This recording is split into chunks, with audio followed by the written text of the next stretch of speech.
All right. Hello, everyone. Can you see me? Can you hear me? Do let me know because I've changed the stream up a bit. You should be able to watch in 1080p instead of just 720 like usual. So I don't know if it completely destroyed everything. We'll see, I guess.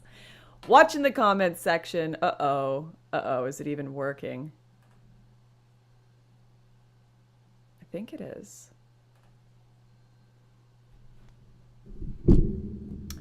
Chat, I'm gonna need a sign here. I'm gonna need a sign. Hello?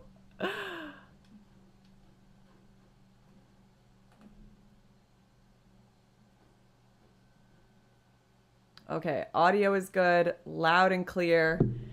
Excellent. Good stuff. All right, right wing stream. Why did I call this the right wing stream? Okay, listen. I have had three main complaints from my Subscribe Star Discord. That's right. If you want me to address your complaints, you have to pay me. That's the only complaints I'm going to read. And I love you guys. I love those of you in that Discord. You're great. So I'm going to address the top three. First one, I've been having way too many libtarded guests on my live streams. That's what I've heard from you, all right? So now we're going to do a right-wing stream where I will talk to whoever I want, whether they are right-wing or left-wing, but I'm going to call it a right-wing stream. That's how I'm going to address that one, okay? Listen, Evelyn Ray, she's pretty right-wing. Nuance Pro, I don't know. You're going to get the full spectrum tonight. You know what? According to the far left on Twitter, Destiny is a far right as well anyway. So this is a fully far right stream. 2, I drink too much. I'm hearing this from more than just the Discord. I hear you people, and I'd love to have a comeback for you, but you got me on this one, all right? You got me. So we're going to try to go the whole night, just water. This is Right Wing Alcoholics Anonymous. Proud of you for holding me accountable, chat. Proud of you. 3, when I talk to liberals, when I go on liberals streams, they just want me to apologize the whole time. And you're sick and tired of these conversations. Lauren, how many more drag through the mud, great replacement, your old videos conversations are you going to have with these people? I hear this all the time. I actually just did one. You can go watch it. I think Destiny just uploaded it with this lawyer named Pisco, I don't know. And you know what? They haven't gotten me to apologize yet. So I'm happy to keep running the gauntlet. Plus, if you look at some of the reactions, I think the title of this video is "You Should Apologize," literally. If you look at some of the reactions, people aren't too convinced. They're not too convinced by the lefties I'm chatting to. Let's read some of these comments. This is the second debate I've heard Pisco in, and both times he seems to rely on... Wait, okay, ignore this.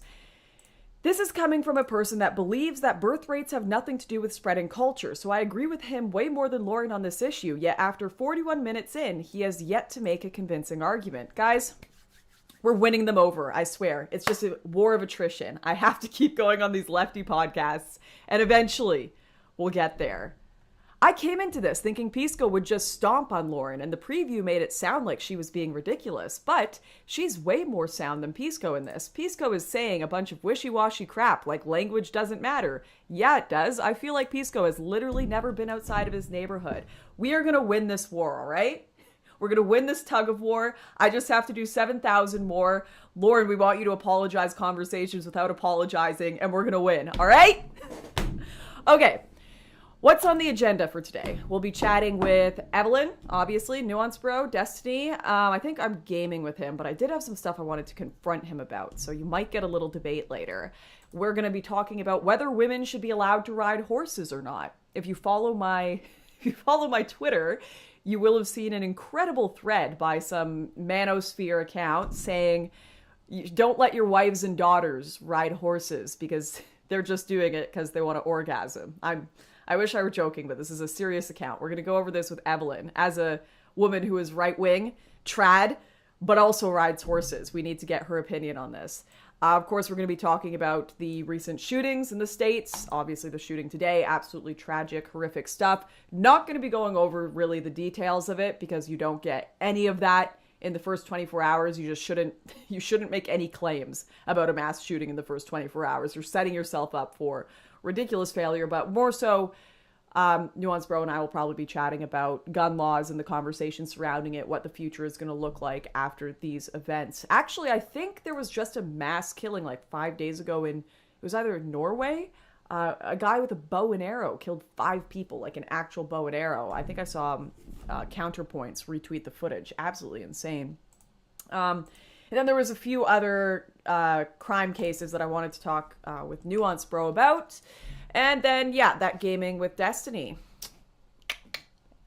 And confrontation. I've heard Lauren is grifting. She's grifting the real right-wing movement, true or not. Well, do I have a story for you, Joe? I think I saw someone say this at the very beginning of the stream. They said, oh, wait, I have to find this. Oh no, where did it go? Oh, they were asking if this was going to be Lauren's big expose stream that she keeps talking about. It's coming. The problem is, I'm working on this huge manifesto, and I know I shouldn't use the word manifesto. I keep specifying the good kind FBI. It's a good kind of manifesto, all right? Most of it is written. It's really freaking funny, too. It's half really depressing and half really funny, but it's about all of my time in politics and all of the stuff I have never told any of you in detail. We're going to get right into the nitty-gritty of it all. It's a lot. I'm going to be bearing my soul, but I want it to look good. So I've spent years working on it, and now I'm finally like, no, Lauren, this is the final draft. You just got to do it. But I've had a professional film crew come out. I was going to upload a vlog today. I might upload it tomorrow now. I'm just doing some shooting and off-roading with one of my film crew friends. But yeah, that's definitely going to be coming out in June for sure. I've got a second film crew friend coming over to assist early June to complete it all. But I honestly, truly, out of everything I've done, this is going to be the best. This is going to be the best work I've ever done, and half of you are going to hate it. You're going to hate it. And then the other half of you are going to be mind blown. That's what it's going to be, all right? I'm not sure if I'm going to gain 500,000 subscribers or lose 500,000 subscribers, but either way, it's going to feel damn good for my soul, all right? Marushia Dark says, personally, I prefer the gun control is racist line of attack. It's historically accurate, going back in the US versus Cruikshank with the disarming and murder of black people by the Dems/Klan. I mean, there are actually, if you look at it, there are a lot of BLM people that are picking up, creating their own like gun clubs and gun groups now, saying, yeah, if you truly believe the government are going to be this white supremacist fascist nation and that's the direction that America is headed, then you probably do want to be armed, right? All right, let's get Evelyn on the call with us. I made her download Discord. I'm a horrible friend. She's like, Lauren, I don't understand how this app works. I've never used this before, but let me, wait. Okay, actually, I had 3 other things I wanted to talk about before bringing Evelyn on, but I'll just talk about it with Evelyn while I'm setting up her face. Brett Sessooms says, thanks for making the documentary Farmlands and raising awareness on what is happening in South Africa. Thank you, Brett. That is a documentary I have always been proud of and will always be proud of. You're not going to see me, if you're expecting this manifesto I'm working on to be like a giant apology for everything I've ever done in my life, because you're a liberal that now follows me from the other shows I do, that's not what it's going to be. You'll still probably enjoy it. But no, I really like the documentaries that I've made. Evelyn, is that you? Are you with us? Oh, yep, you're here. Okay, say something again. I need to check your levels. G'day from Australia, everybody. There's that Australian accent. G'day. G'day, mate. Okay, can you put your face on screen? People aren't here to see me. They're here to see you. They want that blonde woman. I tried. I got a few blonde streaks in the front, but it's just not enough. That's another thing I get a lot of emails about. People are like, Lauren, go back to blonde. I hate you now. Can you see me? No, I can't see. Okay, wait. I think I can. Yep, I can now. Perfect. Now I just have to put you on screen. It's going to take me a moment. You're looking cute today. Okay, shared webcams. This is going to work. Can I hear you now? Say something. Hello. Perfect. Again. Okay, sorry. Booming. Absolutely booming right now. Last night while I'm setting up your camera, I just want to bring this up. Last night I was having a conversation with a friend of mine about how there's a lot of similarities between strippers and serial killers. Does any of that make sense to you? Am I full on schizo posting right now? Say it again. Serial killers and who? There's a lot of similarity between serial killers and strippers. Okay, wait. I need to see more headspace above you before I... Wait. That's a little more. Sorry. Actually, you know what? It's fine. I don't want to mess with your setup too much here. It's just like I'm very low in my... Okay, you know what? Don't worry about it. You're doing great, Queen. You look great. You're doing great. It's probably gonna be like one of those shots that's like right up my nostrils or something. I'm just gonna make myself bigger in this shot and we'll be fine and fix my posture. All right. I think we're good. Let me know, everyone. Can you see Evelyn on screen now? I'm going to assume they can. All right. So I'm going to explain this theory to you before we jump into the horse conversation. So I had like a 2-hour conversation last night with my mate about this. They're both things, both serial killers and strippers. They're both things that men and women pursue at their most desperate points in life. All right? We got this. They both utilize the most base and easily accessible skill of each gender. So women, their sexuality, that has the most power over men, one of their skills. And then men, their strength and violence has the most power over women. With both, I was going to say jobs. Serial killer isn't really a career, though. They're both things that people are both horrified but fascinated by. I mean, if you look at Tumblr, you've got all these girls that'll take, like, you know, serial killers and send them, like, love notes and stuff. And then, obviously, strippers, men go and pay money to see them. Anyways, what do you think of this terrible theory that we have? I think you got the first part right in that it's probably terrible. And yeah, this is something I've actually never thought about at great lengths before, but it doesn't surprise me that you have. You're a deep thinker like this. I'm probably a little bit more simple, I think, than you. And happier for it, I'm sure. Someone just said hard disagree, strippers want to strip.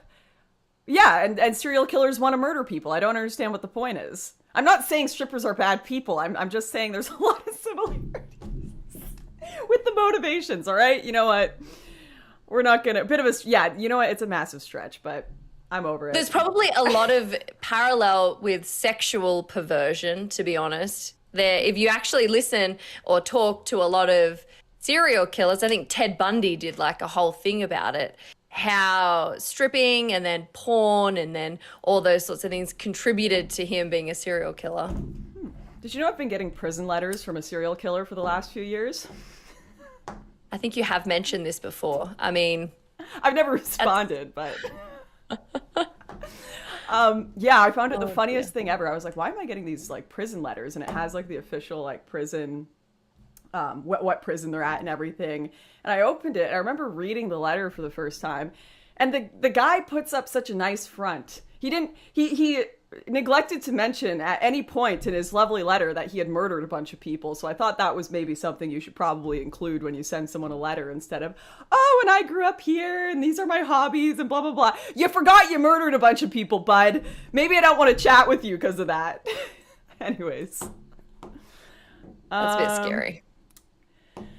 Brett says, I respect Australia's Defence Minister Peter Dutton. He has raised awareness on the farm murders in South Africa when he was an MP. Thanks for interviewing Ian Cameron. Great people. Oh yeah, speaking of, Evelyn, what the hell is going on in Australia? What happened with you people? I'm still recovering, to be honest. So worst case scenario pretty much unfolded in our recent election over the weekend, our federal election. And it's been overtaken by our Labor Party, which in American terms would be like Democrats. But it's not just the Democrats. If you can imagine an environmental, green, climate alarmist government, it's that as well as Democrats combined together, and that's who's now going to be in charge of our country. Now, I liked your tweets where you were talking about, because this is exactly what happened in Canada. Your Conservative Party, or they're called the Liberals there, basically became left-wing to try to win more voters or pander, and epically lost because of it. This is exactly what happened in Canada as well. What was your tweet on that? I can't remember. I just basically said that if you fence sit in politics, the only thing you're going to achieve is splinters in your butt, because what you're basically doing is you're trying to appease to a voter base that is never likely going to vote for you, all while single-handedly alienating the people who would vote for you. And that's exactly what our Liberal party over here in Australia did. They came into power for the last 9 years, basically under the veneer, the surface covering of being conservative, being more libertarian and freedom and respecting small businesses and the economy and all of those sorts of things. And so we all voted for them. And then they're changed. And now they're like, coal is evil, climate lockdowns, maybe we should do that. The Liberal government also are the ones who locked us in our homes through COVID for the last 2.5, nearly 3 years. And unfortunately, their voter base just flipped them the bird and said, sucked in, we're not going to vote for you now. But they're, you know, as much as like every one of us wanted to say to the Liberal government, get stuffed, like you guys absolutely kneecapped us. Yeah. At the same time, a lot of us were looking at the long-term trajectory and going, there's two evils. Both parties are birds of the same feather right now, but one's just at a different level of degeneracy or further down the road. And so as much as we tried to tell people, you know, you might be sticking the finger up at Scott Morrison, the Liberal government, the Anthony Albanese and the Greens party, the teal seats are going to be even worse because they're further down the road. But I'm even more screwed than I am before. Yep. Can't give context on that one yet, chat, but Australia has not been too kind to me lately. Just got a super chat from Marisha Dark on my stripper versus serial killer comparison. They said both know how to finish a man. All right, moving on. Jeez. So I'm actually I'm wondering, you know what, we'll start the conversation and then I'll invite a man in for his analysis of this. But I wanted to talk to you today about how you have lost your status as a woman in the right wing. Because you ride horses. Is that correct? Let me just get all the facts here.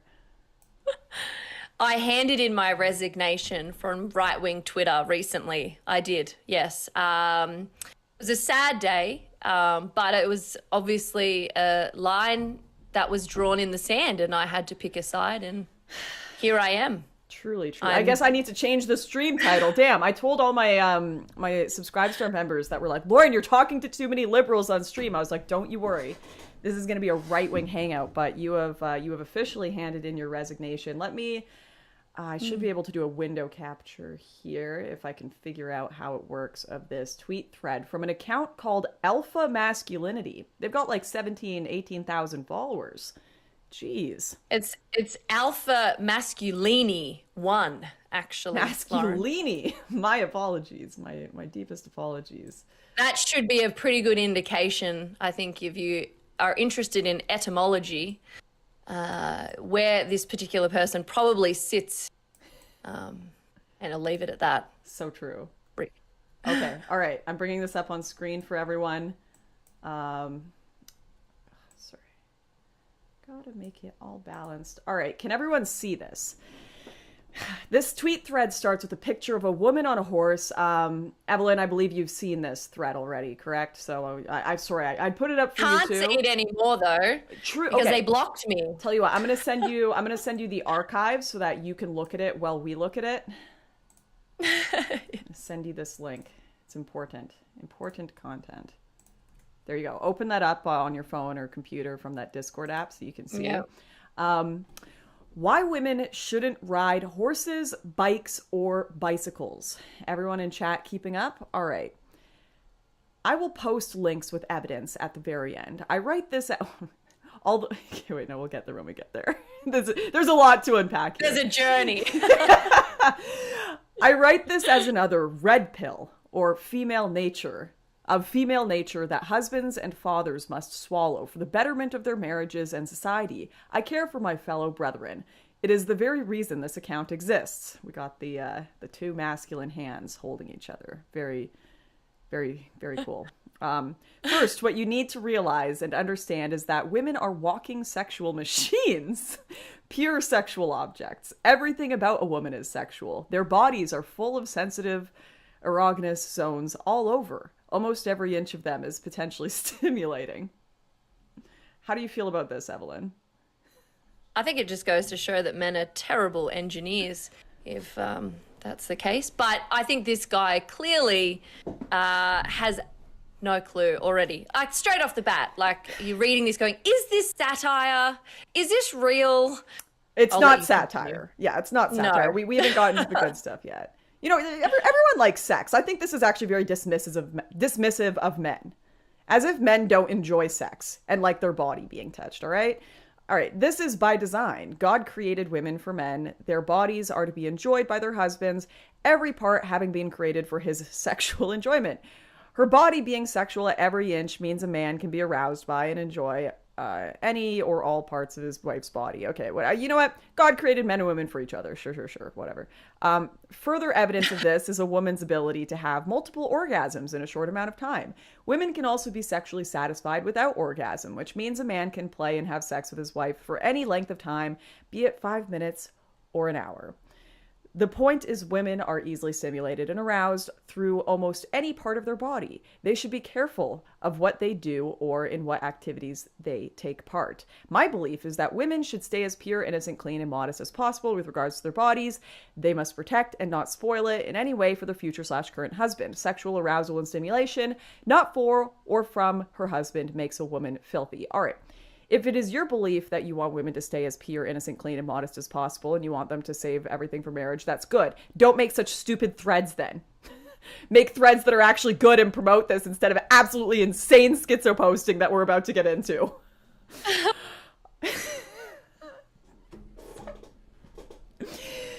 This is a major part of why I believe women should not ride horse, bicycles, or motorbikes. It is weird and disgusting because women are sexually aroused and stimulated by these activities.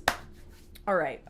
There's more to this, all right, but we're gonna go to our resident horse riding expert here first, Evelyn. What do you have to say for yourself? Look, what can I say? The man has no idea, one, about women, and two, about horse riding, because most of the time it is not a comfortable thing. I run cattle here at the farm, and yeah, I can tell you what, most of the time when you finish horse riding, all you have is a pain in your ass. It's certainly not what this man is making. Let's take fact check on what you're saying. Alpha masculinity is saying most of them have multiple orgasms in these horse riding sessions. The other ones are just too ashamed to admit it, but never too ashamed to stop it. The number one reason for riding horses is sexual stimulation. So are you just one of these women that is unwilling to admit it? You are too ashamed to stop riding your horse, but you will not admit it. All right, back to Evelyn. Just like drop that one on me. No, it's repulsive. Like, I find this so disgusting. And the way this actually is an ancient thing, Lauren, would you believe? Because back in the olden days, there used to be rumor that virgins who rode horses could break their hymens. That's where all of this has come from. I grew up in a place called the Bible Belt, like a Christian school. I moved to a public school when I was older, but I remember growing up and the idea, have you ever heard of purity culture? I'm sure you have growing up Christian. Isn't that like what Justin Bieber and Selena Gomez and all the Jonas Brothers did? They had that purity culture, would wear little things. Like the purity ring and everything. Yeah, like I have no problem with having like some level of that. You know, I think we've gone way far the other way. But there is definitely like toxic purity culture where I know girls who I grew up with in like Christian communities today who even within the confines of marriage, like sex is traumatic for them. Like they don't want to have sex because it's just been like so pushed on them that it's like this dirty, horrible thing that they feel disgusting, even within the confines that, you know, Christianity, marriage, and all of that have set it within. So I remember when I was younger, within this kind of purity culture conversation, the idea of your hymen being broken before you got married was terrifying. And girls used to bring this up. They'd be like, what if you break your hymen when you're on a bike or a horse? Then you're ruined, you're done for. And yeah, I remember that rumor. But then you don't know if it's a rumor because way back when girls wanted an excuse for why they weren't virginal or whatever. So they're like, oh, I broke it while I was driving a horse or riding a horse. Or if it's actually true. I actually don't know. I mean, let me Google this. Chat, is it true? I guess, I don't know if chat would know. Anyways, basically what I responded to this was, okay, making bad jokes, but I feel I deserve a refund on all of the, like, I've gone on like 2-hour, like, horse riding tracks and stuff through the woods, you know, with my husband, and all of these trips going horseback riding. I'm sorry, but I did not have any sort of experience that alpha masculinity here is describing. None. Zero. Do I deserve a refund, or is alpha masculinity just wrong here? I think he's just wrong, to be honest. I mean, I have no idea how that's even possible for someone. But there are weird things happen. I don't know. But my experience of riding for decades, just not reality. I'm so sorry for dragging you on this show to talk about this. I don't even know what to say right now. I'm like, this is so awkward. I told you what we were talking about. I had someone in the chat say, this is really hard-hitting journalism. Absolutely. You know what? Okay, this is something that I think is serious that we can talk about. We need to police the insanity on our own side. It's important. If you don't police the crazy people on your own side, everyone will just keep drifting further in one direction because they purity spiral. It is so important to not let people join the right wing just because they are already social rejects. So they're like, well, you know, the majority of popular culture hates me. Guess I'll just default right wing. That is like, it's so terrible for any political movement. You don't just accept social rejects as part of your movement. Otherwise you end up, you know, becoming that. And not for good reason. Because right now the right wing are social rejects, quote unquote, because there's a lot of people in power that we threaten. We don't want to just be social rejects because it's a bunch of losers. I'll let you speak to this. I've seen you police a bit of the more ridiculous stuff on the right before as well.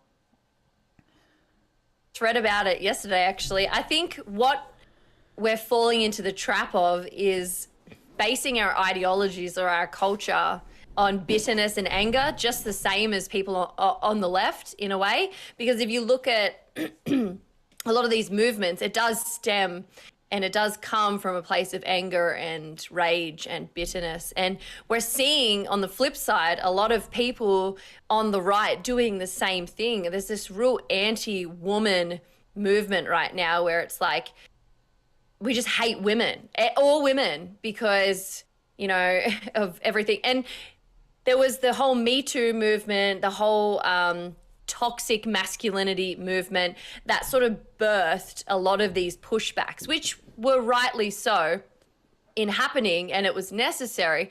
But now we've just done exactly what they've done in ideology, and we're just angry and bitter, and we need to kind of be a bit more accountable on what we're doing, because the truth is the truth regardless of what you have between your legs.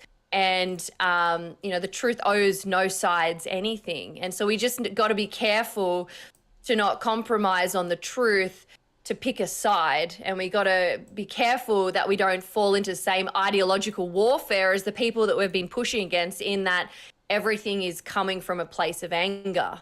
And unfortunately, that's what we're seeing a lot of lately. And I've fallen in the trap of it. I think I've overly criticized a lot of women because I'm so angry at women for destroying men. But equally, like, you see conservatives who don't really live in a conservative way at all. And so that's when you've seen these alpha masculinity like things birthed, because we're seeing this rotten thing, and it's like coming in as like a consequence of that. But we just got to be mindful that we don't lose the truthfulness when we're fighting back in these culture wars, and that we remain as objective and as impartial to the truth as we can. Yeah, and I think one of the right wing's biggest problems is people being turned against each other, specifically the genders. That's like the one thing that people use. They're like, okay, you've got all of these people that agree there's massive problems with the establishment, massive problems with the media, massive problems with their politicians, their schools, all of this. You know, how can we divide them? Well, we'll make it a constant war of women versus men between them, so that instead of fighting side by side, as people should be in our communities with mothers, sisters, wives, husbands, brothers, right? It's fighting against each other. Everything is men's fault. Everything is women's fault. And obviously within the left wing, they go more with the everything is men's fault approach. And then the right wing, you'll have a lot more of the everything is women's fault approach. But of course, it can go both ways.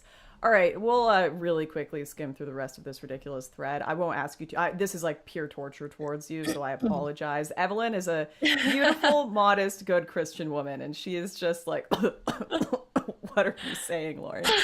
Okay. Oh, wait. Christian Hawkins super chat says, the right needs parallel institutions and its own aristocracy, etc. What are y'all's thoughts on the recent Vanity Fair article on Yarvin, Milius, Teal, Blake Masters, etc.? Ooh, I haven't seen that article, but I want to read it. I've met Yarvin and Blake Masters, and they're both really lovely people. I have not met Teal and the rest, but yeah, I need to read that. I think, let me see if I can bring it up here. Vanity Fair. Inside the new right. They're always recycling this, aren't they? There's always a new right. It's like, all right, we've destroyed the lives of the old right enough. You know, they can't get jobs. We put them in jail. Now here's the new one that we have to destroy. So I guess this is like the new targets for the establishment. Okay, wait, I'm going to keep this. All right, listen, bud, I'm going to keep this on the side. I'll bring it up later, but I need to get my ADHD is sending me in all sorts of directions. We'll finish this thread first. Okay. Blah, blah. Wow, this is getting a bit explicit. Okay, just not going to read that bit. The bike is a mega vibrator. The road and general movements when riding a bicycle, and the obvious rhythmic movements and aggressive touch of genital area during horse riding. I feel like this guy's thinking about this way too much. Guy's obviously not married or never had a proper relationship with a virtuous woman in his life. That's what I'm getting from all this. There's no way he could be. There's just no way. No. There's no way.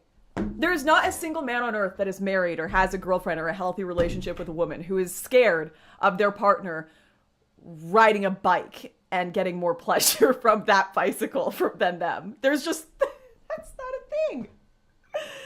You see, you know this thread that you're reading? Yeah. After he blocked me, I had the whole, how dare he block me? But then I was like, I'd probably block that idiot myself anyway. But anyway, I have no issue with blocking, but I went on to just like the internet, because he's got a public profile, just to see some of the other stuff that he'd written. And it's actually worse. There are worse things in this thread. I'm just throwing that out there. If anybody wants to go back through this guy's feed, there are worse things than what we're reading right now. Okay, let's look at this account quickly. Oh gosh, I like the you might like section. Sorry, I'm going to put this on my screen. Alpha masculinity, writer on biblical masculinity, gender roles, masculine frame, female nature, and general manhood.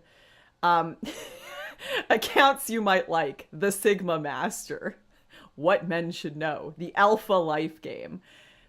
Okay, to me, it's like calling yourself an alpha is the same as like calling yourself beautiful, and I am beautiful and feminine. I am the most gorgeous. Like, you know, if these things are true about yourself, you don't have to say them.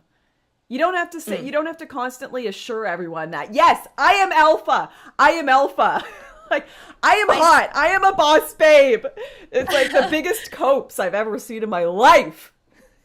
It's funny, I tweeted about this, and this is what led me to get blocked. I said, my 97, 98-year-old grandmother once gave me a piece of advice. She said, Evelyn, if you have to scream at the top of your lungs that you're a lady, you're probably not. Well, you're at least not acting or behaving like one, because it should be pretty obvious if you are. Yeah. And like, it's similarly, to these types of blokes, if you're having to get your fists and pump your chest like King Kong, be like, I'm an alpha, you're probably a beta, maybe a gamma at best, because an alpha male doesn't need to scream it at the top of his lung or put a placard on his head or put a caveat out there to everybody on the internet that he's an alpha. An alpha is just an alpha, and everybody respects him based on what he does, based on his how he protects, how he provides, and how he takes care of his pack. And, you know, it's the little beta and gammas, the little hyenas of the pack that come in and get everybody's leftovers that are most likely the ones screaming with the loudest stick on the internet, like this bloke. It's the maybe a gamma at best that got me. I think that's like an excellent insult. You are at best, you are a gamma at best. Okay. All right, we'll finish this alpha thread. Everywhere on social media where you come across horses. Why does this guy have so many horses of sex, so many pictures of sexy girls with horses? I'd like to know how we looked that up as well. What did he get his little Google or DuckDuckGo or something and go sexy woman on horse? Like, it's just like those images, like how the heck did he find them? Like, it's just not that in itself. And then he like saves it to his camera roll on his iPhone or something and uploads it. Oh, like 700 of these in a folder. Girl in short denim shorts, Google, with horse, looking sexy. Like, what sort of man like, I got no words, Lauren, about this. I'm dying. Okay. Yeah, these are like some really like specific photos too. He put some effort into this. Hips thrusted forwards. Google. Oh, delete. Sorry. Shorter shorts, Google. Like, what is he? Jeez. Well, this is what you look like every time you ride horses, isn't it? This photo of the girl throwing her hair back in the one piece, that's you every time you go on the farm. I always look like I've just walked straight off the catwalk, hair done, makeup done. It's just reality to a T. It really is. I mean, if you go on my Instagram, which is probably where I share all my farming things, most of the time I'm in not safe for work. No. Well, most of the time I'm in tracksuit pants, in a flannel, and I'm covered in cow poo. It's not what he's living in a fantasy. True. I think I called you the other day and I was like, hey, Evelyn, you free to chat? And you're like, there's blood all over me. There's a cow birthing all over me. Lauren, I'll call you back in like 20 minutes. I'm like, wow. Yep. Gonna birth a cow in 20 minutes. Good for you. I forgot to tie my hair up for that, and I have really, really, really long hair, as you can see. Oh. And it got covered in all the amniotic fluid, everything. It was not pretty. It's not what they think it is. These people farming. Nice. I'm sure he has a lot of sexy farming photos too that you can use to model your new day to day instead of getting covered in birthing fluids. Maybe I should do like a response thread about the reality of women on farms and horses, and like just me, and put in my photos natural of state, yourself in each one, just like grass out of my mouth, hair like sticking up here, poo everywhere, no makeup. Love that. All the bruises. That's the thing too. Is there really anything like more trad than riding around your farm on a horse, like going out to, you know, check on the animals or whatever? This is an extremely trad thing that this guy is sexualizing. No one was thinking of it in a sexual manner before he did. He did put a caveat on there though. If women wear like those corset dresses that are like long sleeve, turtleneck and down to your ankles, you are allowed to side saddle or sit on your husband's lap as he rides the horse. So don't forget to include that for the audience. Right, we'll get there. Someone just super chatted. Based shaman. I have a bike and ride with my wife. She admits an occasional tickle while idling. What? But there is too many distractions on the road to feel anything when actually driving. Okay. All right. Well, apparently some women are there. All right. but not to the full level. Steven says, watching that debate with Pisco95 at the point that Destiny brought up Christchurch, I acquired newfound respect for you, Lauren. That was a ridiculous cheap shot, and you handled it well. Thank you, Steven. I appreciate it. Yeah, if you want to go watch that debate, it is up on Destiny's channel now. Okay. All right, let's get to this side saddle. And then we're going to bring in Nuance Bro here. Bam. Wow, more sexy horse photos. The horse is also okay. I don't even want to read this. This is like the weirdest thing ever. He's talking about how the horse is like a large, strong, powerful creature that women find sexual. No one thinks of it that way except this guy. This is like the weirdest stuff ever. No. Sorry, you should probably be more specific. No one normal thinks of it this way, because there are probably people who do think of it just like there's a man who married the exhaust pipe of his car and there's a man who married his pillow. There are weirdos out there. We need to make sure that's clear, but normal people with a normal sense of reality do not think this way. True. We need to go back. I made a mistake. Alpha masculinity and Vosh. Those two. They both agree on this topic. Where's the guys holding hand photo? There we go. There's alpha masculinity and Vosh over the sexiness of horses. Their agreement. Do you know Vosh? He's like a left-wing commie YouTube creator who had a bunch of leaked DMs about him saying horses are sexy. No, okay. I don't follow any people really on anything. You know what? These are things that I feel like I'm ruining your purity here. I apologize. This guy needs to make a thread on how good women shouldn't speak to me. Okay, the horse almost always becomes a platform for sexual validation. Wow, okay. These women using the horse and their revealing tight harlot clothes for all sorts of sexual posing and suggestion. I hope you got these photos because you've been farming all wrong these last few years. To be honest, like, virtue is fleeting. I think a lot of these photos, women should not be taking photos like this to begin with. I think that being stately as a woman is a very attractive thing, and they're not stately photos. However, that's another issue completely to what we're talking about here. Maybe it's an issue of person and not horse, if that makes sense. I think you're onto something there. I like someone just put the works cited with a crack pipe. Okay, so the tweets have been deleted now. Oh, wow. They keep going. This is a long thread. Okay, we're not going to read through all of this. Okay, yeah, I think he does in the rest of this. He says side saddle is okay, but there's a part. Oh my gosh, there's just so much to... Okay, so we get to the end. Here is the support for my claims. As he said, he was going to put the research at the end. Can you guess the main academic journal that he cited? I was amazed he didn't use Wikipedia, but it's up there. No, it's much better than Wikipedia. Far more serious. Quora.com. Quora. Do any of you people watching this, my friends in the chat, do you know what Quora is? It's like a forum where people just ask questions and you have some random guy in Bangladesh give you like a half not even English answer that's like maybe yes. It's not, it's like, here, I'll show you. It's literally just an internet forum of random people that aren't verified. But yeah, that's the works cited. Oh, I hate the internet, Evelyn. I hate the internet so much. It's one of those things, if I could make a decision to turn off the internet, like for everyone forever, would I? And as good as it can be, a part of me is like, maybe I would opt to press the annihilation button once and for all. All right, I'm going to bring Nuance Bro into this conversation here. Do you know who Nuance Bro is?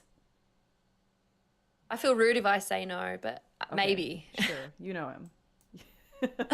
Don't worry about it. Uh-oh. I am a big idiot. Big idiot, Lauren here. I called Nuance Bro and then forgot to add him to the call with Evelyn, so she just got kicked. Can you hear me? Yeah, I can. Genius move. A very high IQ over here. All right, let me. How do I put both of you? Can I just add her to this call?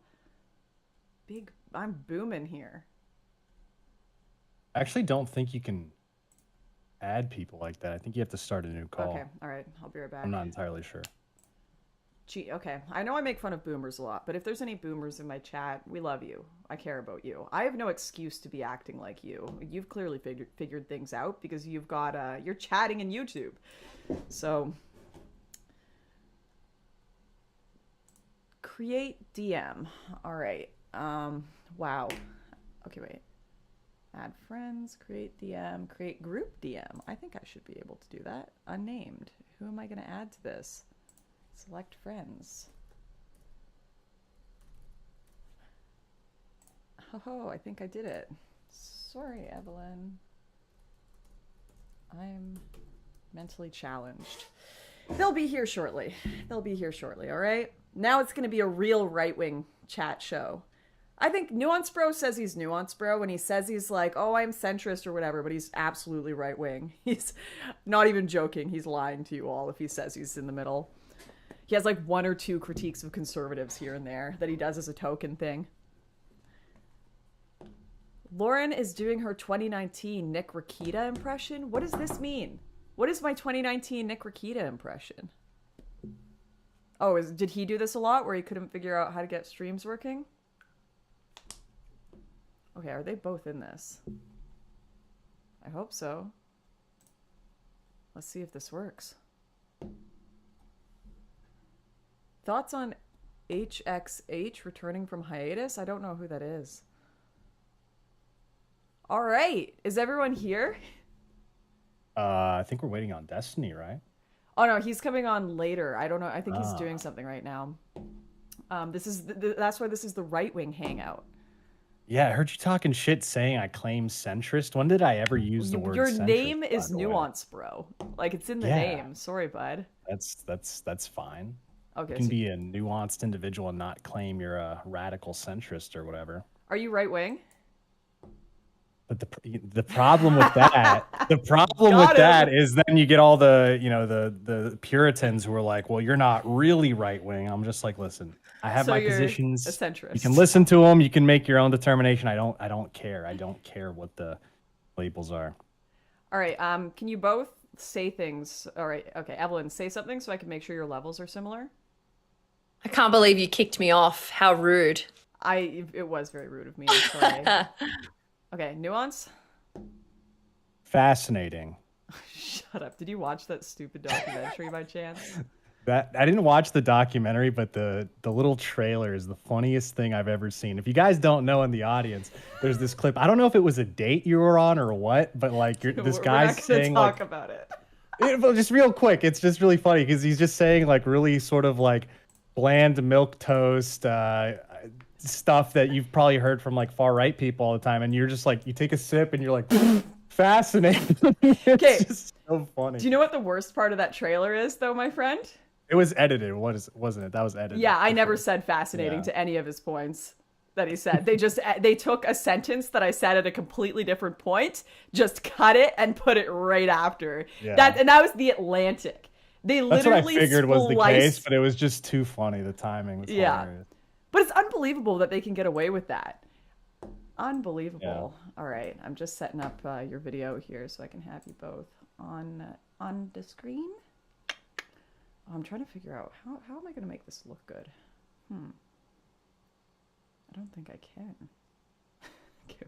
All right, you two talk about something. Do we have any? Obviously, I hate talking about this stuff within the first 24 hours, but is there any confirmed like new news about that mass shooting in Texas?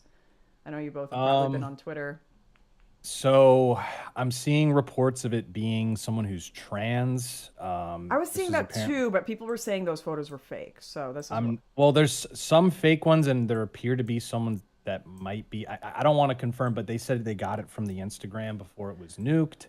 I'm not entirely sure. Let's see, what else was there? Person killed their grandmother. Suspect was 18 years old, attended the local high school, Uvalde High School, I believe. else? The death count, it has now risen to about 20, I believe. Yeah, I So, saw that. But I think in the bad. death count, they're including his grandma and him. Yes, so it's 18 children, I believe, and No, there were 2 teachers. oh, were there? Yeah. Okay. No, I'm pretty. So 3 adults, 18 kids. I don't know. Jeez, and it was an elementary school. Oh, It's a lot. It's a lot of kids. it's just horrifying. You don't really have this stuff in Australia, hey, Evelyn?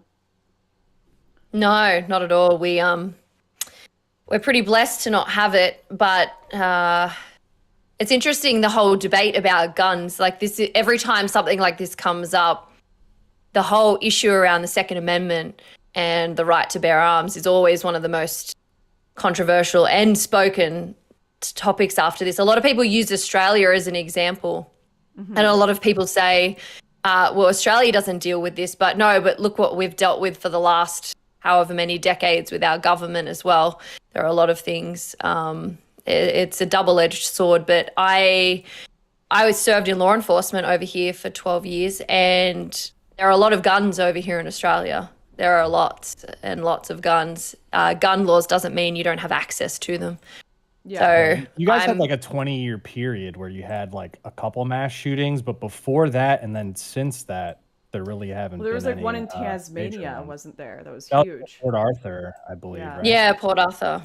Yeah, there's a lot of there's interesting. I don't want to get too tinfoil hat, but it's very interesting, some of the information about Port Arthur, the fact that there was no trial, the fact that the person who did the things that happened in Port Arthur was basically mentally retarded, like on the spectrum, and the particular, what would have had to have been pulled off. There are probably only 5 people in the whole world that have the skill to be able to do it. So there's a lot of questions about whether that was something that was used to take our guns off us. I'm not going to get into the conspiracy.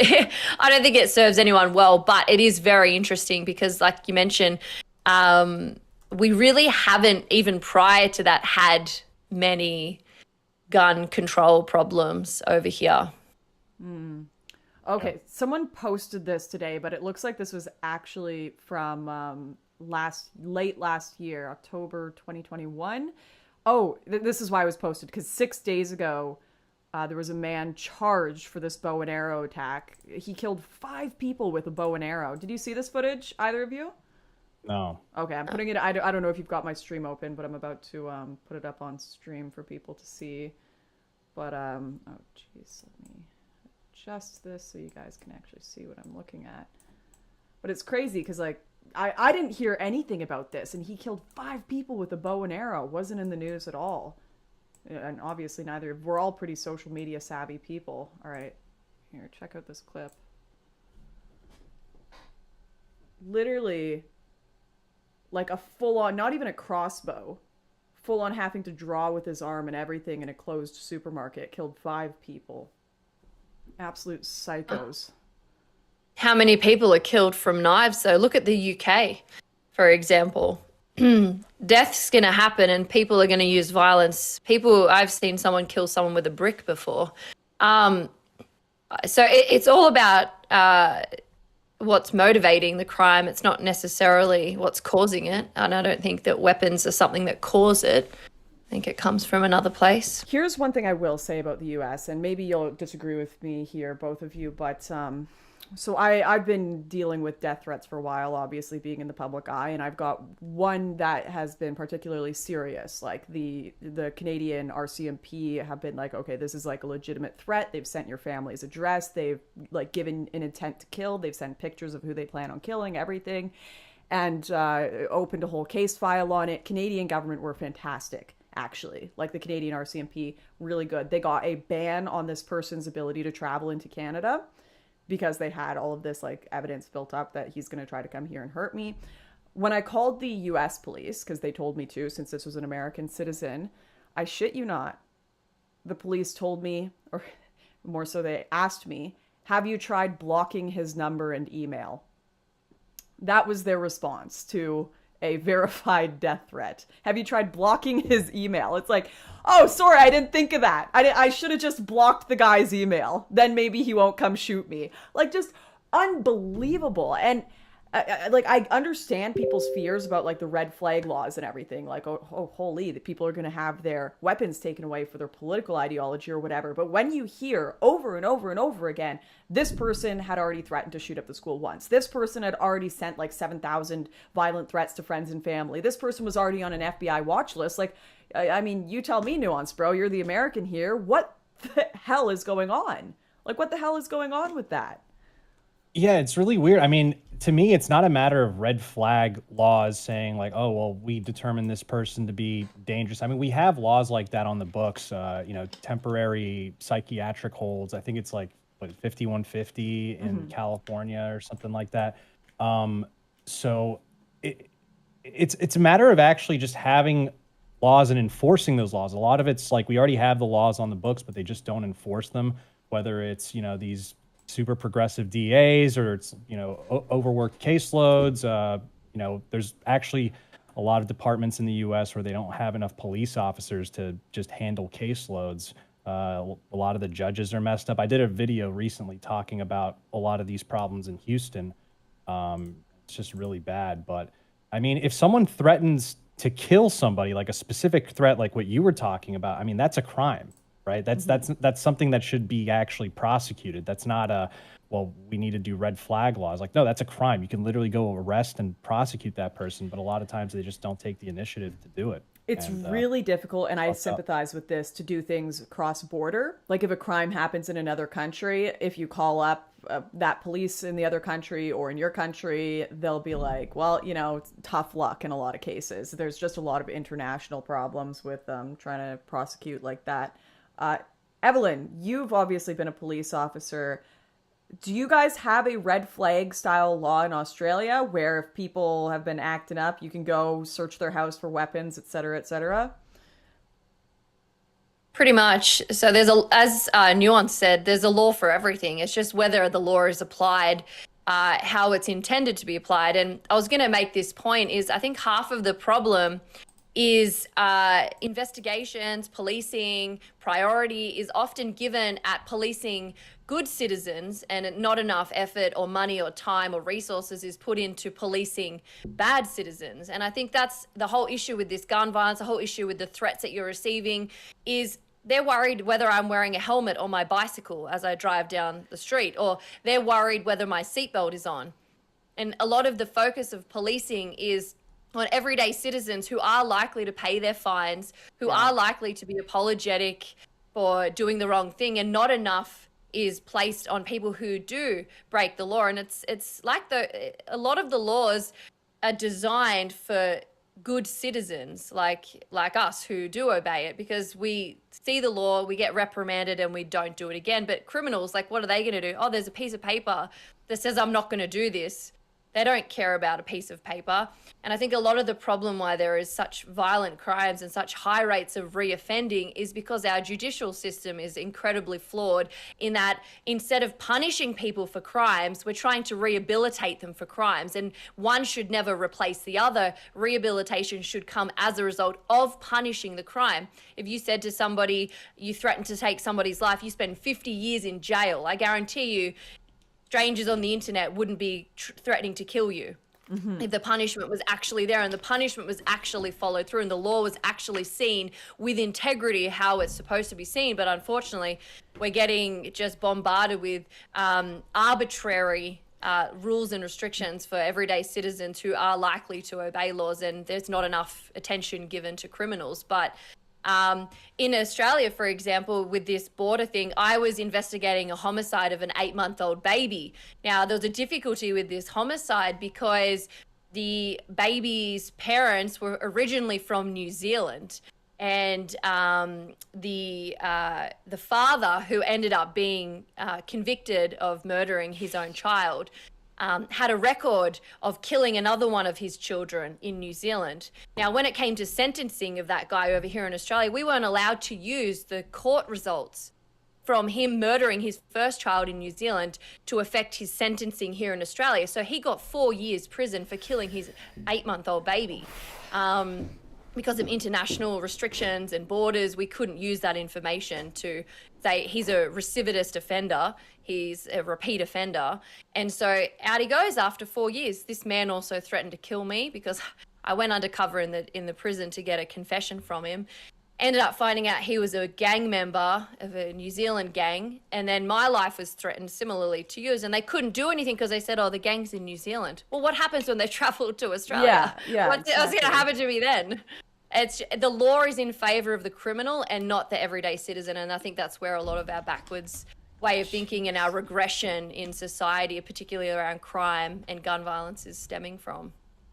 Jeez, yeah, you have a lot of people that say, you know, you don't have to be afraid of the cops as long as you're not doing anything wrong. I don't believe that at all. I am scared when I see a cop, not because I think I'm about to, like, get my butt arrested for some mass crime I'm planning, because I'm like, oh gosh, they're going to find something. They're going to say, like, my headlight is flickering. They're going to say I, you know, forgot to signal on this left turn, or like, you know, my wheels are too high or too low. I don't know. They'll find something. But yeah, I hate that, you know, seeing the petty policing. Especially when you got shit like this going on, the policing over masks, the policing over, you know, how many people you should have in the elevator. Yeah, and then Nuance, I think I even saw you retweet this. There's a woman in San Francisco who, I think she's even a professor, who tweeted the other day, my husband just had a gun put up to his head outside our house, and we called the police 90 minutes ago, and they still haven't responded. They still haven't sent anyone here. Yeah, they have a huge shortage of officers in San Francisco. They obviously notoriously have one of the George Soros DAs, Chesa Boudin, who's almost certainly going to get recalled in a few weeks. His recall election's on early June, so he's probably going to get kicked out. Even in like the the most far left city basically in America, San Francisco, big city anyway. And so people are, you know, pushing back against this, even in San Francisco, but it's really concerning. Yeah, and then another. Oh yeah, go ahead, Evelyn. Just on that, during the Black Lives Matter protests, the police over in America went from going on an average less than 5 minutes to respond to any call that went through 911 to 18 minutes on average per responding time. Wait, and just for a bit of perspective. Wait, what was the difference there? What was the time difference? Under 5 minutes to over 18 minutes. But over what period did that change happen? So during the summer of the Black Lives Matter, and then there was some... Yeah, sorry. It went from under 5 minutes for police to respond to something to over 18 minutes. And just for perspective, the human body can bleed out in 5 minutes and under. So it's really important about police response times. And so this is the thing. I totally agree that there needs to be a big reformation in the police. I saw it firsthand. There are some really bad cops on the street, but not all of the apples are bad in the basket. It's important to remember. Not all police are the ultimate branch of evil, but if you look at every government institution or organization around the world, if something is failing, like our education system, our schooling, our universities, our hospitals, you name it, what's the first thing that the government do? They put more funding into it to make it better. But if you notice what they did during Black Lives Matter and all of the protests, the summer of love, as you would say, the first thing they did was defund and take away resources. And it doesn't make any logical sense, because every other institution, if something's failing, they'll put more stuff into it. And that's what needs to happen, because there is a huge portion of the policing that is failing people, the judicial system that fails people, and it does need a reformation. It does need to change, but defunding isn't going to achieve what people want to achieve. It's actually just going to make these problems worse, and the caliber of police that's going to stay under these circumstances is going to be worse than it was before, and people need to sort of realize that. Yeah. For sure. And you know what? Chat agree with you, because I just got a super chat saying the biggest problem with Australia is that you're not Australian of the Year every year, Evelyn. That was from most people hate me over here. Yeah, I'm too right wing. Not all of them, apparently. Now, speaking of sentencing issues, another thing I wanted to go over today, I saw this tweet. It's been deleted now, but you can never tell anymore if tweets are being deleted voluntarily or if it's like, because what happens is you can get a suggestion, hey, you're going to lose your Twitter account unless you choose to delete this tweet. And then usually people will be like, all right, I'll delete the tweet. And then it says it's deleted. So I don't know if this was was deleted intentionally or not. But this guy put a comparison up just a few, maybe it was, actually this was January. This was from January this year. Teen killer sentenced to 14 years in stabbing death of Barnard student Tessa Majors. So this just happened a few months ago. And this guy retweets it and says, the man who simply filmed Ahmaud Arbery's death got life in prison. Meanwhile, 3 black dudes held this woman down. She tried to escape twice just for them to catch her again and stab her multiple times in the heart. He will be out of prison by the age of 30. This country effing sucks. And the 14 years sentence was, I believe, the longest out of all of their sentences, if I look at the article. Am I losing my mind here? I know you looked into it before this, Nuance bro, but is like what how is that happening? How is there a guy getting 14 years in jail for a stabbing death and then the guy who filmed Arbery life in prison? Yeah, so I remember the case when it happened. I didn't know about the follow-up with the conviction or whatever. I don't know. I don't. What I would imagine happened is I don't think this probably went to trial. If it did, that would be kind of crazy if they came out with this type of sentencing. But usually these types of sentences that are, they seem a lot more reduced for something like murder, usually involve them just pleading guilty without going through a trial. Whereas the Ahmaud Arbery people, they went through a trial. Also, these were minors. It doesn't seem like they were charged as minors, but it could have been the case. That's just another thing that's part of our judicial system. But I don't know if they were charged as minors, because it seems like if they got 14 years as a 14-year-old, that doesn't sound like they would have been charged as minors, but not entirely sure. Yeah, this is just wild to me. Now, with the Ahmaud Arbery case, I'm not remembering it as clearly because it's been a minute, but the guy who filmed that got a life sentence, didn't he just... What his crime was he trapped him in an area with his car, thinking that they were just gonna, stop the guy because he was jumping around in people's backyards? Can you just give us the quick down low on what happened with that? Yeah, so in American law, you have this this thing called felony murder. So, hypothetically, let's say, people are holding up like a liquor store. They got it at gunpoint. What the act itself is a felony. And then let's say the person who is running the liquor store shoots and kills your buddy, right? And that's, and kills him, right? So a person died during the commission of the felony. That's felony murder. You can basically charge all the people who are complicit in that felony with felony murder. So that's how they basically charged him, is with felony murder. So he was in the commission of a felony along with these people, and then because they killed him, he gets charged with felony murder. That's my understanding. Weird to me. Am I crazy to think that seems weird? It's a weird law, but I think it's generally good. I think it helps. It disincentivizes certain actions. It doesn't give a lot of criminals the excuse, well, as long as I don't pull the trigger, I won't be going to jail forever. It's like, well, if you commit an act and someone else does, you could be going to jail forever. Right. Okay. Damn. America's got some issues, but so does everyone else. That's the one thing that, everyone likes to do, I think I saw you tweeting about this, Nuance.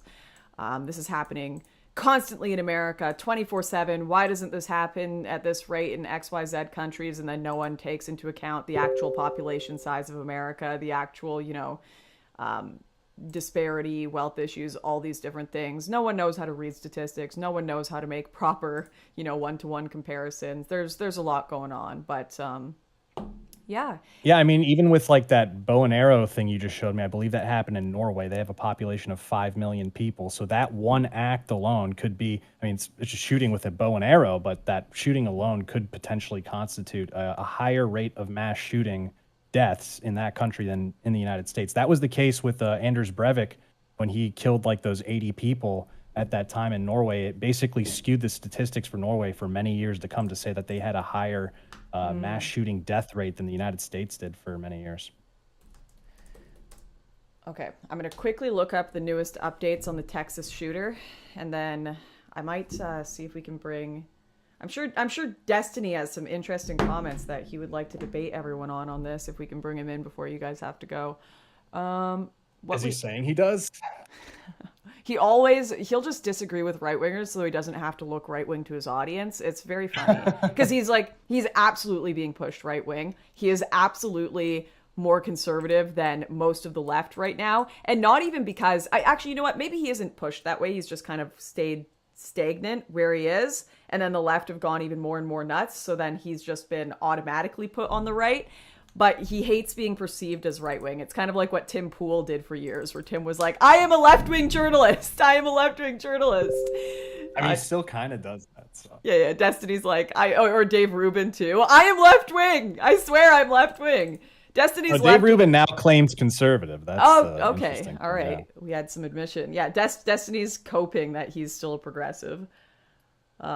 You know what? In a right-wing world, he would be, but we're living in this world where the Overton window is far gone. All right, so the guy's name... That meme that Elon put up. You remember the meme that Elon Musk put up where it was basically how the line is shifted, how he hasn't moved, he's stayed there, but everything else around him's moved. I think that's what's happening to a lot of people in the space. Yeah, absolutely. Oh, my videographer, Omid, just said hi. Hey, Omid, how's it going? Our vlog should be up tomorrow. Coulter's Law didn't seem to apply in this shooting in Texas. Because usually you don't find out any details. You know Coulter's Law, I assume. Yeah. Both of you guys? Yeah. It basically means if they omit the race of the shooter, it must be like a non-white person. Yeah, or if they, the longer it takes for you to find out who the shooter is. So we found out pretty quickly that this was a guy named Salvador Ramos, suspected Texas school shooter. Jeez, creepy looking dude. I mean, they're a school shooter, so fair enough. But what an absolute creepy looking dude. Dude or dudette, potentially. You don't want to misgender if it is indeed a trans individual. So true. So true. Misgendering would be the real crime here. Okay. Trying to find the user because it could be considered a white Hispanic, maybe like a George Zimmerman type situation. A white Hispanic, so true. That's Schrodinger's white person. Okay, so they're saying the shooter allegedly tagged stranger in Instagram pic of guns. An Instagram account revealed to be Ramos contained photos of guns and selfies of himself. The account with the username Salvador was taken down after Abbott released the name of the suspected mass shooter. The account's single grid post featured 3 photos, a mirror selfie of Ramos, blah, blah, blah. That user, at Epnupius, said Ramos was a total stranger who tagged her in the gun photo and messaged her that he got a little secret. The Instagram user who said she doesn't live in Texas questioned why he tagged her. Holy, this would be a wild experience to be this girl. Why he tagged her in the pic of the rifles and said she found it scary that he tagged her. You gonna repost my gun pics? He messaged her back. What your guns got to do with me? She replied. Just wanted to tag you. This was on Friday. Then at 5:53 a.m. Tuesday, Salvador messaged her, I'm about to. The girl asked, about to what? To which he answered, I'll tell you before 11. He said he'd text her in an hour and urged her respond. I got a little secret I want to tell you, he messaged with a smiley face. He never told the girl his secret. His last message was at 9:16. At 9:16 was, I'm a air out. This is weird. Just weird. Weird stuff. Yeah. Seemed like a very mentally ill person. Yeah, I mean, obviously, since the recent Buffalo shooting, there's been so much conversation over, like, who is responsible for this? Is this, like, a political, like, and I get it. I get people are trying to find what can we do beforehand to prevent these attacks? Is it we stop talking about X political issue? Maybe that's it. Obviously, a lot of political radicals, that's the first thing they jump on. Okay, we just need to ban conversation about these political issues, despite the fact that no one does it when it comes to Islam, right? Not, okay, the solution to Islamic terror is we need everyone to stop talking about Islam, and anyone who talks about it is a horrible, evil person that is causing these shootings. For some reason, we have the, not all Muslims when it comes to that. But then with Buffalo, it's, all right, what can we do? We need to ban conversations. We need to ban right-wingers from the internet. No talking about the Great Replacement. Tucker Carlson is responsible for everything. Then you get this guy who we don't know any motivation yet. and it's going to be guns, guns, guns. Guns are at fault. It's because of guns. And there's always just, yeah, I don't know. If you guys had a magic wand and you could change like one policy in America that you think would stop mass shootings, what would it be? It's a tough one, and it's not the perfect answer, but a lot of these mass shootings do happen in gun-free zones. Like this was at a school. They have federal gun-free school zone laws. There's basically not going to be any armed civilian there. You'd have to hire like a police officer or something to be armed at that school, unless there's like there's specific exemptions or whatever, but it's almost certainly like a disarmed school for the general civilian population. So I think, allowing people who have CCWs to carry at these schools, I think is, and remember, the Buffalo shooter in particular said that he chose an area because he believed that it would be there would be a low probability of someone who had a concealed carry permit to be there. He talked about New York gun laws being cucked, which was an advantage to him. He broke the laws himself, and it was just these things don't happen where there's a lot of armed citizens. Mass shootings don't happen where there's a lot of armed citizens. Yeah, I'm trying to find it right now. There's this fascinating video of it was a church shooting in Texas, and you can literally see like every single person in the church pull a gun out when this guy walks in, and he was like instantly shot down. I'm gonna find it while Evelyn gives her answer to that question. Yeah, it's a really interesting question. There's a great theologian from like decades ago who talks a lot about guns and a lot about violence in schools. His name is Rush Dooney, and he says, back when he was growing up, they would carry guns in schools. Kids, like children, would go from their farms and walk to the schools, and they would all have guns. All kids knew guns, but there were no mass shootings. And he talks about why. Why is it that guns were more prevalent and more accessible to children and in schools back then, but today there's less guns, there's more restrictions, there's more legislation on it, but there's more gun violence, and why? And he talks about ideology and the way that we're raising our kids. And I think, I don't think that there's any law or restriction or resource that's going to solve this problem. I think it comes at how we're raising our children and the ideologies that we're letting dictate our culture.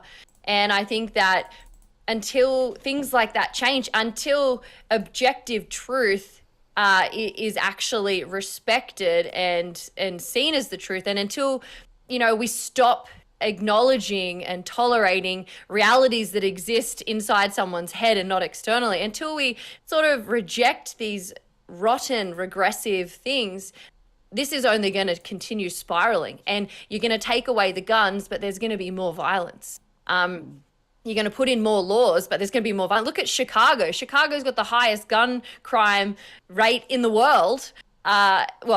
In America, out of all the states, let's be real. Sorry, in a lot of the states, but the highest gun control laws. Mm-hmm. And you got to look. And somebody made a comment before in the chat that I saw saying, have a look at the different states in America and have a look at where all these things are kind of happening or more prevalent to happen, more gun violence. They're blue cities. What makes a blue city different to a red city? Well, ideology. The way that people live, the culture that's bred in schools and in families. And it's not a coincidence at this point in time that violence follows certain things around, and it's not necessarily guns. Violence doesn't follow guns around. Violence follows people and certain types of people. So that's, if people want to look up Rush Dooney, is in the word rush and then DOONY. He talks a lot about guns in schools back when he was sort of young, and then the difference now. He goes into it heaps. I've listened to like hours and hours of lectures of his about it. It's really quite fascinating, and he gets into culture war and ideology and stuff like that. Yeah, to your point, Evelyn, this used to be very common in the United States where people would take guns to schools all the time. Like they'd go hunting in the morning and they'd bring their guns to school either in their cars or in their lockers. That's basically completely illegal to do now, but they didn't have these mass shootings back then. And if you look at the states where they have the least amount of gun control laws, they have the lowest homicide rates in the country. You look at Vermont, you look at New Hampshire, you look at Idaho. these have the lowest homicide rates in the country. It's not the gun laws are really like not in the top 10 reasons why crime is the way it is. And if you look at the populations that commit the crimes in a lot of these cities, that's an uncomfortable conversation to have for a lot of people, but the stats speak for themselves. Okay, quick question for you both. I don't know how much you know about YouTube's TOS, but I want to play this video of this church shooting. I think it was West Freeway Church of Christ in Texas, and you have everyone pulling out the guns. Am I going to get this stream taken down for playing it? If it shows the person getting shot, maybe you want to stop it before the person gets shot. Okay. But it's risky. Okay, wait. Okay, so see the guy with the gun back here? Oh, sure. Uh-oh. There goes my channel. Okay. A blurred version. Nice. Okay, so we got one guy in the back here holding a gun, right? It starts shooting. Oh, great. There's blood. All right. My channel's gone. Bye. How many people pull out their guns, though? Okay, so you got another guy here with a gun in the red shirt. You got another guy in the black, sweater there. Another guy comes out in another black sweater. You had like 6 people out there with guns. Anyways, my channel's gone. You're welcome. I do this every episode. And unfortunately, some states will they actively write it in law saying you cannot carry your gun in church, even if you're a licensed concealed carry holder, which is insane. Luckily, some states have done away with that, but this is where you'd want to be armed the most, actually. Like, why would you have a bunch of people congregated, probably not a ton of exits? It's like a shooting gallery in there, potentially, if someone wants to kill a lot of people, and especially if someone holds animus towards a particular religious group. Yeah. There's actually another shooting in a church that you might be able to play because I don't think you see anything bad. But similarly, somebody walks into the church on the side, gets up and goes to the sort of front and starts to shoot. And there's a bloke, this old fella, who stands up from the back and straight from his hip pulls out the gun and one shot just gets this guy.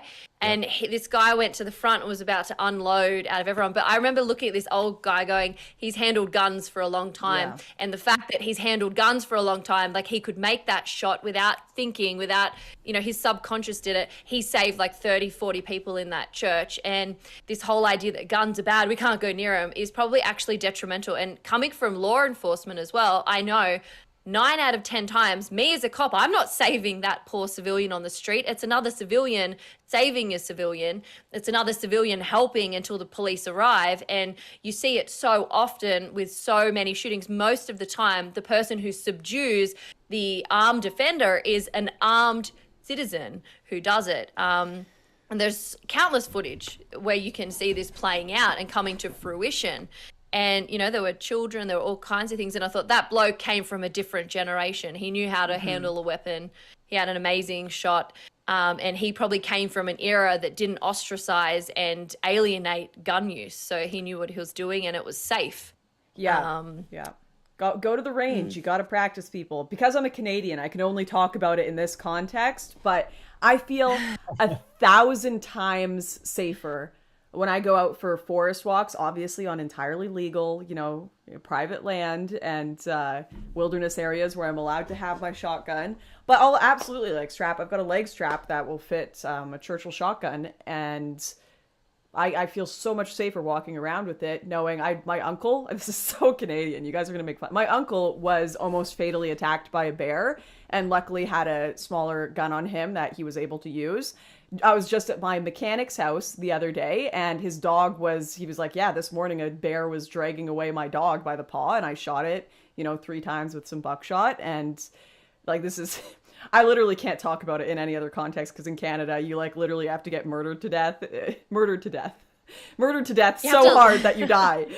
Did you shave the sights off that, by the way? Okay, shut up. Shut up. I hate you so much. It's a great joke. Well, it's a great joke. You just have to get murdered in Canada. You're not allowed to defend yourself with a gun or anything. But you can defend yourself against cougars and bears, and I feel much safer. Very common for the Commonwealth countries to have very cucked self-defense laws. Yeah. Well, I had to investigate a home invasion when I was a detective. and the guy broke into the home, and there were children and this guy's wife, and the father and the husband absolutely flogged this bloke to the like within an inch of his life. But the guy was armed that broke in, but the father and the husband ended up getting sent to jail because they said that the force exceeded the threat. And like in Australia, I gave advice on an Instagram live that I did. I gave advice saying if you're walking to your car, because in Australia you're not even allowed knuckle dusters, you can't even have a baseball bat, you're not allowed anything. I said get the keys of your car and put them in between your fingers and just walk with your key like that. That's like a helpful tip that I've used and I feel safer. My video got taken down because they said you can't tell people to do that in Australia, and I'm like, it just blows my mind that and this is what is so wrong with the world. There's this whole let's protect the bad guys and punish the good guys. It's so backwards. Okay, look at this tweet. I was so triggered seeing this today. I'm going to read it to you guys. Obviously, you can't see the stream, but everyone else. This account says, actually, no, I'm doubling down. If you have no reason to believe that a burglar threatens your life, you're a piece of shit for killing them. And a lot of people agreed with this tweet, apparently. A lot of people that have never lived in high crime neighborhoods, that have never been in any physical confrontation in their entire life and have never felt scared for your life. I'm sorry, but if I'm in America and I'm allowed to do this, and I hear a bump in my basement and you're walking around my house, I'm picking up something that's going to be able to kill you. Absolutely. I'm not going to sit there and find out. Are you kidding? No shot. In Canada, I will, though. Of course, I'll be a good little Canadian.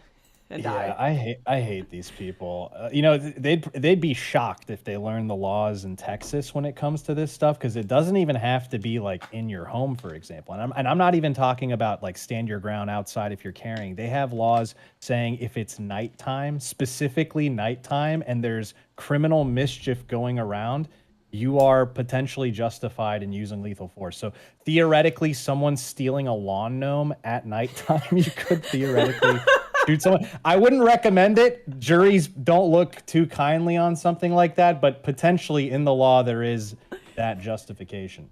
That's biblical. That comes from Moses, that law. Did you know? So back when all these rules and stuff were given to the Israelites, one of them was if somebody comes to your house and breaks in the daytime, you can't use lethal force to get rid of that person. But if somebody comes into your premise or any of your property at nighttime, as per this law in the Old Testament, you were allowed to kill someone. Nighttime made all of the difference because it was the sort of logic, I guess, or wisdom behind it was if somebody's doing it at nighttime, they don't mean good, they mean harm.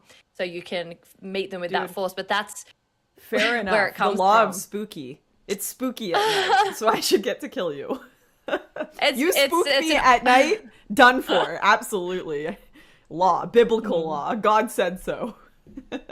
In the Old Testament, yeah. In the Old Testament, right. Interesting. Okay, Tech says, will Lauren Southern please commit to having at least 5 more children? I'm going to have 10 more children. I'm going to have 20. All right? 20.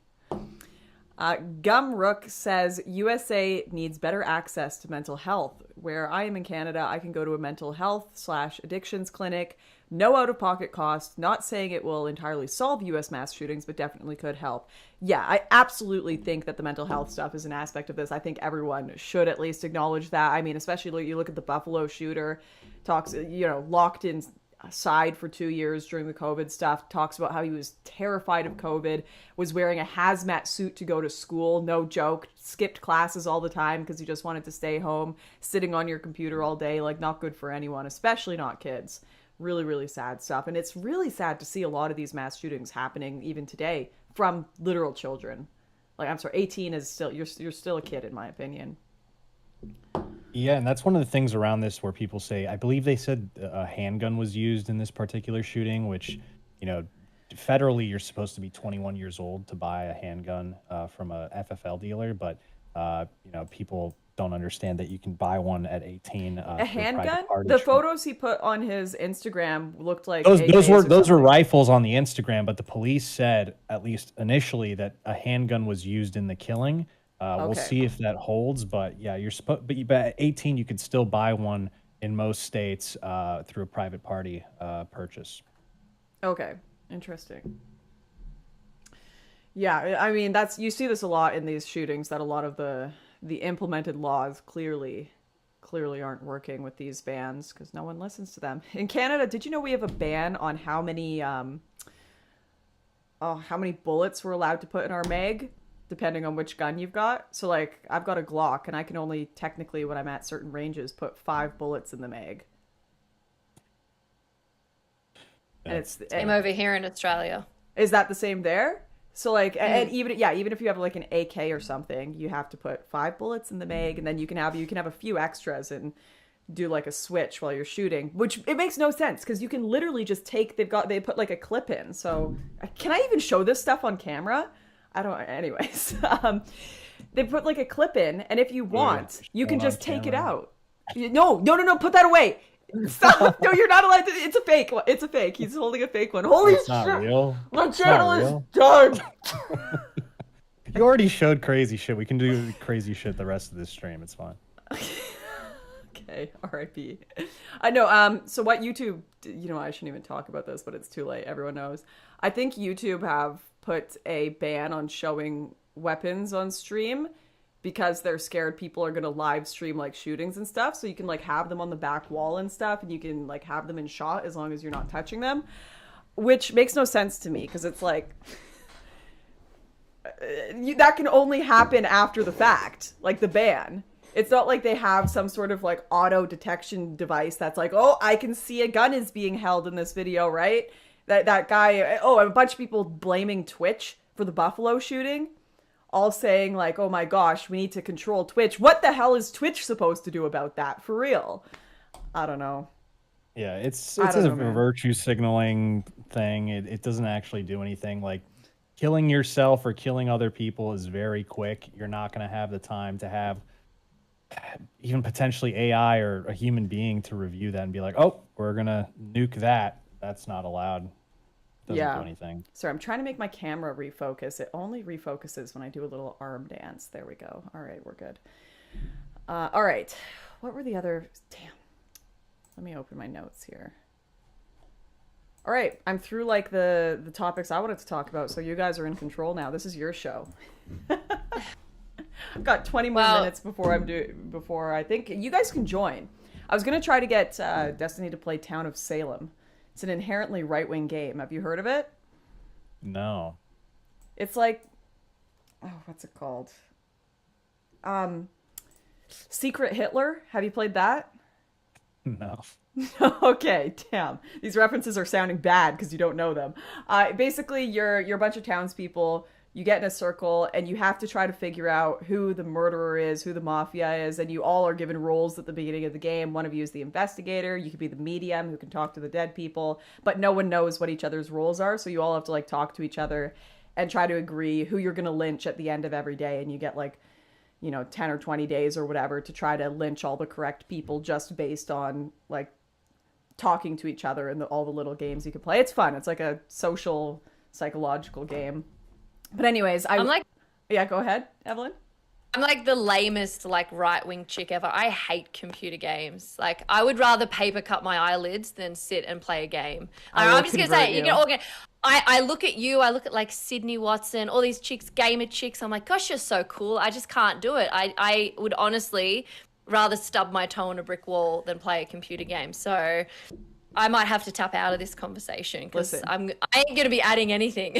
I can send you a funny video if you want to check it out. It's in the group chat. You sent me a fun. Why do I already not? It's not bad. I promise it's not bad. You guys would like it. I think it's. Okay. I was dying laughing. I'm gonna bring it up on screen. We're gonna watch this together. Oh no! What the hell is this? Oh, actually, I do have one more thing I wanted to talk to you about. This new cafe in Toronto is proudly anti-capitalist. Huh. Okay.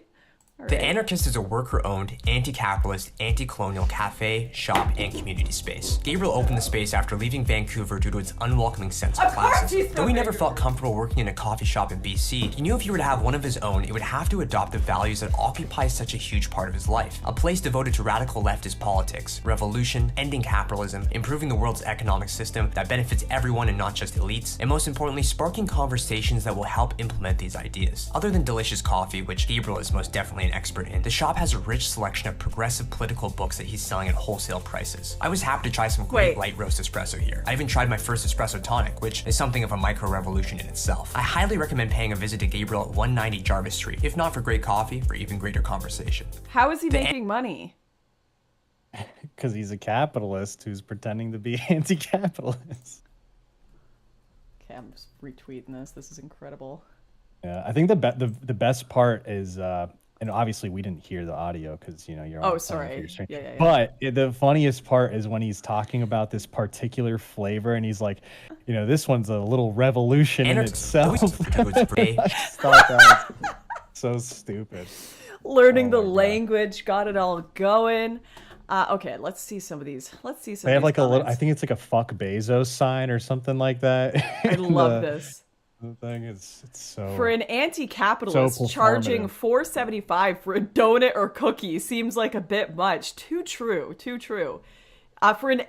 $4.50 for an energy ball. Those little, you can make them at home with just putting some like peanut butter and chocolate chip cookies together. Yeah, you're gonna pay $4.50 for that at the Anarchist Anti-Capitalist Cafe. Okay, bud. The commie surcharge. They don't have the efficiencies of a free market capitalist system.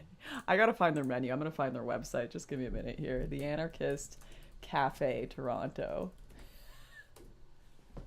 I'm obsessed with this. This is amazing. I need to go here. All right, the Anarchists. Oh, I love they've got like a professionally done website. They would have had to do some capitalism to get this. Pay a web designer, get a nice little... And I'm sure the owner equal. It's like, they said co-op, right? So I guess everyone equally owns it, right? Is that... Somehow I feel like they just said that word. Kind of like how business people use synergy in every conversation. We'll just throw that in there. Co-op. Give them like one share of the company on paper that they always forget they even own. All right, let's see the menu. I'm not giving Lauren, you my cookies. I'm gonna have to hit the road. I've got some other things I gotta get to. I love you. I'm sorry.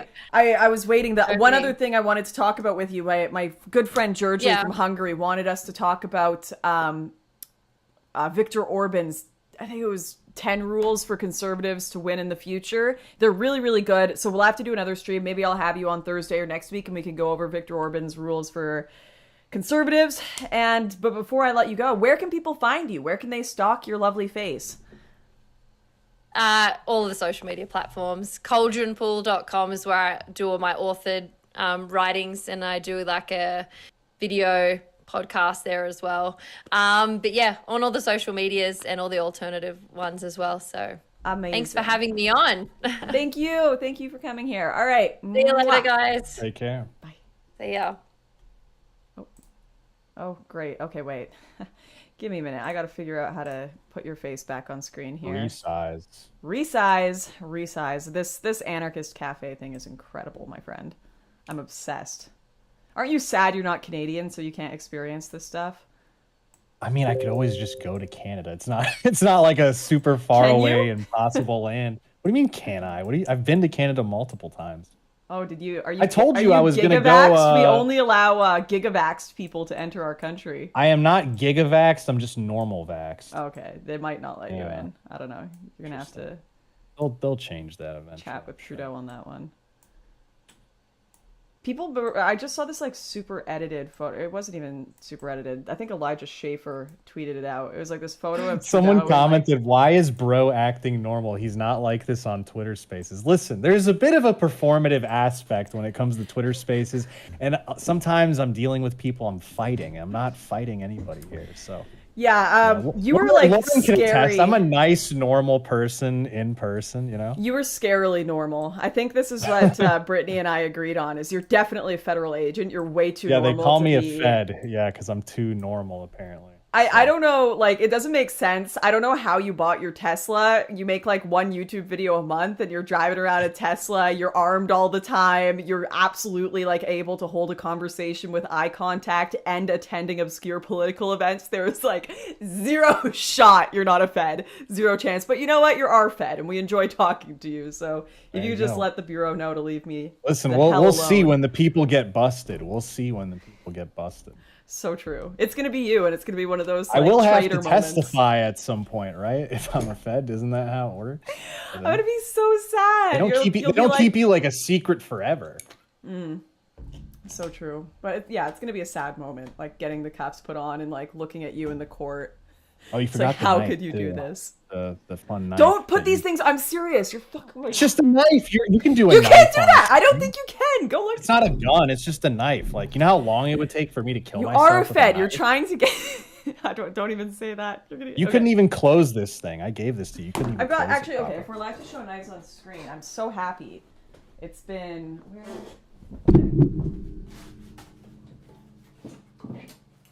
I lost this a week ago and found it. Whoop, I found it in the middle of the grass, just like stepped on, and it blended so well. It's my little Spyderco knife.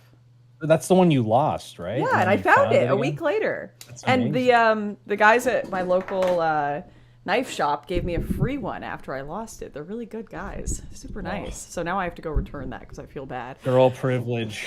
Girl privilege. Just like So the bar, true. remember? The girl privilege. Absolutely. Discounts on everything. Damn, I love being a woman. So good. All right. We're going to quickly go over this cafe now that we've established that you're a federal agent. The menu.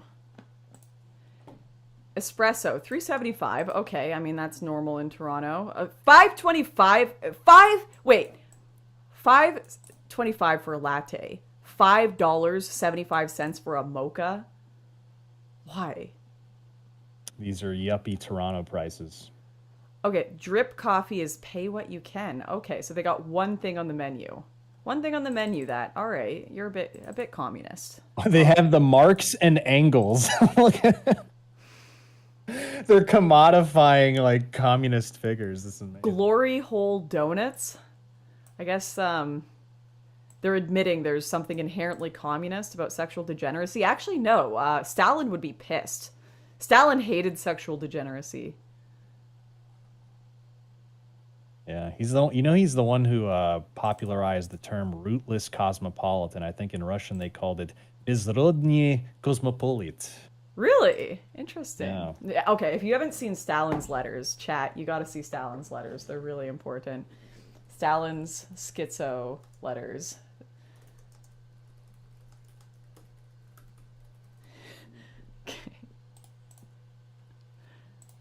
What happened when a gay communist wrote to Stalin? Oh, the gay stuff in Stalin's time. He was a fan of that literary writer. What's his name? Maxim Gorky. He had not a lot of nice things to say about homosexuals. He said homosexuality was the product of the downfall of Western bourgeois society. I think Okay, that was. We reproduced here a letter that Harry White, a British Communist Party member, wrote to Stalin in May 1934, in which White posed the question, can a homosexual be considered someone worthy of a membership in the Communist Party? At the time, White, himself homosexual, was working in Moscow at the Moscow Daily News, where he heard about the new law. He wrote a letter to Stalin asking him how he could justify it. Wait, what's the law? Anyways, White pointed out how the new laws were canceling all the progress that had been made on matters since the October Revolution. Must have been something that banned gay people or whatever. Found in Soviet archives on the first page of the letter is a note written by Stalin himself. Archive. An idiot and a degenerate. J. Stalin. I'm sorry, it was the decay of Western bourgeois society, not the downfall. I'm glad you got your Stalin quotes right. No, that was Maxim Gorky. Oh, okay. Yeah. Gee, okay, if you ever get a chance, We talked about they had the idea of gay fascism. Remember that? We talked gay about that fascism before. and tomboy fascism are far too powerful. I really like I really like the idea of tomboy fascism. I think that's very cool. I'm not a fascist, only for tomboys. There's probably some truth to that. I feel like there is, because I feel like these days, if you're a tomboy, you're making a statement, and because otherwise all the other ones, they just go trans. So to resist that, to be the true tomboy, you kind of have to be. You must hate. Why being a tomboy so is much. Inherently right wing. You know, the conservative case for tomboys. As you can see in this, okay, wait, let me bring up this image. I don't know. Did you see my tweets about it? About the tomboy thing? Yeah. I saw a little bit of it. They Yeah, have you a all of history these this. like literal and real titles from HuffPost, these academic journals, the racist history of celebrating the American tomboy. Why are so many tomboys naturally drawn to fascism? Tomboys were a trend 100 years ago, but mostly to bring up the birth rate for white babies, which doesn't make sense. Also, I opened the image where someone has edited me in this one accidentally, but don't worry about that.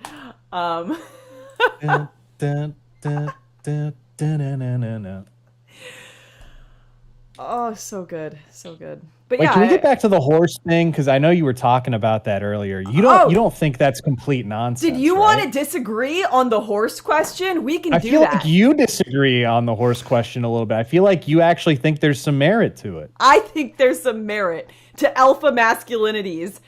This is why I believe women should not ride horses. No, not to say that women should be banned from motorbikes. riding horses, but the idea that women get aroused from, shit like, sitting on a washing machine, or I don't know, like fast cars or something like that. You'd have no experience in that. But like, just things like that. Like this is you think there's some merit to it, right? Yes, but you have to be like, but they're not orgasming multiple times a day riding a horse. Like that's not a thing that's happening. Okay? That's a bit of hyperbole, but it's not like it's not completely without merit. That's my point. Sure. Okay, fine. If you went out to ride a horse or a bicycle with the intent of like wearing a string bikini and like getting yourself off, sure. But but that's like saying guys shouldn't be near, I don't know, like an orange because they might cut a hole in it and jack off with it. Like you can't be near these things that you might be able to do sexual things with, or if you engage with it in a sexual way. Like there's like a million things. Well, now on this we're comparing planet. apples to literal oranges, so I don't think that's the same exactly.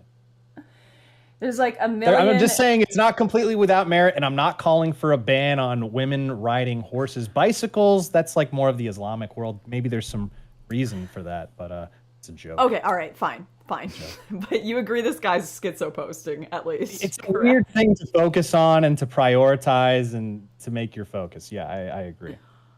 What about okay, this one. The horse is also very large, strong, muscled, powerful, and yes, packing. It acts as a sort of masculine figure women fall in love with and are sexually attracted to. The horse almost always becomes a platform for sexual validation. Yeah, it's a weird thing to focus on. That's all. All right. Don't defend strange. the horse question. Not Don't defend alpha masculinity. Yeah. What do you think? What do you think about the current state of gender relations? Do you think it's just going to keep getting worse? I don't think it's even possible for it to keep getting worse. At a certain point, there's like there's a point of diminishing returns, right? Like how much worse could it really get at a certain point? No, I think you see it right now. You see it in almost all aspects of our politics. People are pushing back against this radical, very quick change in our society. Like it's only happened. I mean, it's been happening over many, many years, but it's just accelerated. It's almost like the hockey stick graph with climate change, how it's like, okay, there's been a little bit of an increase over time, but then woof, like super quick towards the end. It's kind of like that with the gender stuff. And, I think the pendulum's swinging back a little bit. I think you see some of that. We don't want to just hate each other forever, you think? Yeah, Yeah, I think people generally want to get along. They want safe communities. They want happy families. I think that's generally what most people want. You'll have some radical voices on each side that kind of call for revolution and turning everything upside down. But most people just want a stable society, happy families, and things to work. That's really what it is. Well, it's almost like, especially a lot of the craziness that you see on Twitter and within all these different interpersonal political groups. Obviously, you've got all the AF group kind of blowing up, doing their own thing, but then you've got like 1,000 lefty circles blowing up. The people who get involved with politics are necessarily going to be weirder, more broken people. That's why they probably got motivated to get involved in politics in the first place, because they're like, holy shit, my life is a disaster. I'm super sad. Society is not working for me, so I need to find some sort of solution to this. So a lot of the issues that we see on a day-to-day basis are going to be exaggerated to the extremes within these political Twitter spheres, because these are already very broken people dealing with these issues, exacerbated on a social media platform. Here we are, We're being pretty nice to each other, shockingly. Look, we have healed the gender divide on the internet single-handedly. There we go. Double-handedly, I don't know. Okay. Ending relationships. Quickly checking. I missed a few super chats. So let me check those. Or I didn't.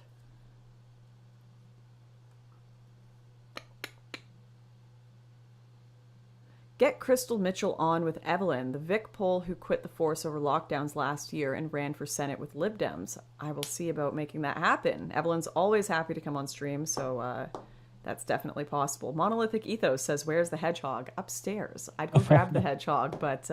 Oh, Monolith. He is here. Wow. Why aren't the newer super chats appearing? I'm sorry. If I missed you, I'll try to check at the very end. Well, that's all. What are you working on right now?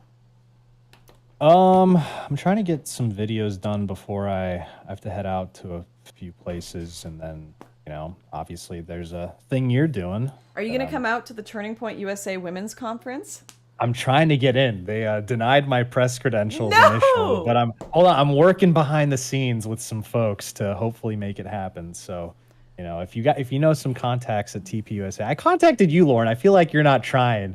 You're not trying to help a brother out. But listen, I got some folks working on it. You know how you've got like the main people that are organizing something, and then you have like someone under them that's kind of doing, okay, we're gonna rent out the area, and then they've got someone. I'm like the 20th person down. I'm like you got a contact in there. They booked you somehow. I'm sure you could get a word in. They booked me somehow. Yeah, I feel like I've got like some intern of an intern of an intern emailing me like, okay, sure, here you go. Here's your graphic. You're like, I will not show up unless you approve Nuance Bros. Right. Either way, you're gonna come out with Brittany, Venti, and I, and we're gonna go to a ping pong bar again. Oh, a ping pong bar. I thought it was gonna be karaoke this time. Karaoke, that's such a good idea. All right. Yeah. After you crashed the plans last minute. Oh yeah, we didn't. No, we just went to a ping pong place. Yeah. All right. Well, Venti's down, so Venti. Maybe we'll even live stream it, people. This would be very important. Actually, all we need is more IRL streams. That'll be great. Actually, no. Okay, I can't drink though. I think that I'm not drinking anymore. My stream have told me I'm an alcoholic. So I'm quitting drinking. That's actually you're a good person to hang out. Yeah, he doesn't drink. That's very good of you. They forced me to drink, by the way. I was basically raped with alcohol, but I still refused most. They forced like one shot on me. Yeah. But yeah. And then I beat you in the ping pong, so I didn't have to have the second one. Where's your usual giant water jug? I've been drinking it throughout this entire stream, actually. There we go. Water, everybody. This is good conservative influence. And you know what? This is an actual good conservative influence because it's not just me saying I'm perfect. I am admitting to my mistakes. I am admitting to my on-stream alcoholism, and you're seeing the healing process this stream. That's right. Upward trajectory. No pretending. We're broken people here. Fixing our problems. Except for Nuance Pro, apparently. I'm a flawless fed. Okay. Christian says, is it a legitimate pushback, though, or just a breather? The future is more atomized and coom pods. What will save us? Wait. Am I not understanding this? I didn't understand what he said. Okay. Want to read it again? Is it a legitimate pushback though, or just a breather? The future is more atomization and coom pods. What will save us? I think he's talking about the pushback that you were mentioning to the kind of gender divide. I don't know. I mean, you see it with a lot of people's movement patterns. I see a lot of people moving out of cities to, different, more rural states. I mean, the fastest growing state in the nation, the United States, is Idaho, and that's not typically considered this this giant metro cosmopolitan type place. It's, kind of more rural, calm, more naturey. People are voting with their feet. They're moving. They want to live in safe communities, quiet. Yeah. Okay, and then we had one other comment. Get Melanie Mack on to talk about the war on tomboys. Anyone who wants to talk about the war on tomboys is a friend here. Okay, real talk. We're going to have a really real conversation here. 90% chance I'd be a boy right now if I were raised in like a liberal household, and today, like in high school now. I was such a tomboy. I was such a tomboy to the point that like when I went to cosplay events, because I got into all that nerdy stuff, I'd always dress up as like male anime characters. I'd like the little short wig and everything. My sister and I would dress up as boys all the time. Those were our hobbies. No shot I wouldn't be transitioned if I grew up, like if I was born like 5 years later. I only know the Scout one you did. What were the other like male characters you dressed as? Listen, we've had one dox of my Scout. Well, come on, you can name some characters you dressed not. as cosplay. Come on. I did you ever watch Soul Eater? We're really exposing my nerdiness right now. It's not good. Like I did Death the Kid a lot. He'd like hold the two guns with his pinky, and yeah, I'd always did that. And then there were a few others, but someone's gonna find that somewhere, somehow. I just know it. It's horrendous. But yeah, I'm really glad that I was born like okay, wait. What was Otherwise you might be trans or something today. I think it's the all of us girls that are tomboys who were born in the 90s, we've got the very last tomboy titties on earth, because they would be gone, cut off, if we were born in the early 2000s. So established 1995, very last tomboy titties in the country. I feel so bad for girls that are raised like right now that like boy stuff. So tragic. Yeah. All right. The pressure to be trans is real. Save the tomboys. I think Destiny is ready to join. Did you want to play the secret Hitler game with us? I'll have to pass on that. I'll call it a day today. No, you don't want to play. I didn't know it was going to go on so long. Okay. I didn't know there's going to be a game involved. I have other obligations. No worries. So, All right, I'll give you more notice next time. Sure. Thank you for hopping on anyways. I'm sorry I just literally just told you, hey, come on my stream. I'm not going to give you any details of when we're going to end or start, but appreciate you jumping by. Thanks for having me. Adios. Oh, wait, where can people find you? Where can people stalk you? Nuance Bro on Twitter, Nuance Bro on YouTube, the standard stuff. So look it up, check it out. Sweet. All right. Have a good night. Adios. Bye. Also, like the stream. Like the stream. Like the stream. Okay, I'll take it. Thank you. Oh, yeah. Hit the like button. I thought he was just saying he liked. Never mind. I'm stupid. Don't listen to me, people. All right. We're getting to the 2 hours streaming. Need to powder my face. Getting sweaty. I need to figure out something with lifting my desk. My desk is too low, so I always look like I'm like drowning. And if I lift my chair anymore, actually, I don't think the chair lifts anymore. Okay, it does. I hit my knees on the desk, but this is a bit better. Time to get Dwarf Man on. That's right. All right, let's get Dwarf Man on here for this right-wing hangout. I have some shit I need to confront this guy about, because he's wrong about so much, and he is secretly right-wing. We know this, but we just have to get him to admit it. Just like it's it's this constant tug of war where the left are trying. They're like, Lauren, you need to apologize to us. You need to become left-wing. Just please, for the love of God, Lauren, apologize for your Great Replacement video. And I won't do it. And then we need to like start that tug of war with Destiny and be like, listen, we know you're right-wing. Just admit it. Just admit it, bud. This is an epic battle for the soul of the internet. Question, what type of sexual expression is permissible for the right? That's interesting. I think, it depends which right-winger you're talking about. If you're talking about like a fascist, I think they don't really have much limits on sex unless it's like the same race and for the power of the nation. If you're talking about like a Christian conservative, it's going to be within the confines of marriage. If you're talking about like a regular, more libertarian conservative, they'd probably say, hey, don't run around naked with your titties out. But, you can probably wear a push-up bra and like enjoy your day in some short shorts. Doesn't matter. There's going to be a spectrum there, I think, as long as it's not like being Miley Cyrus strapped with a dildo on stage. That's probably going to be more libertarian and progressive. Anarcho-communism is the most evil ideology, says Julian. Very true. Very true. Okay. Ready when you are.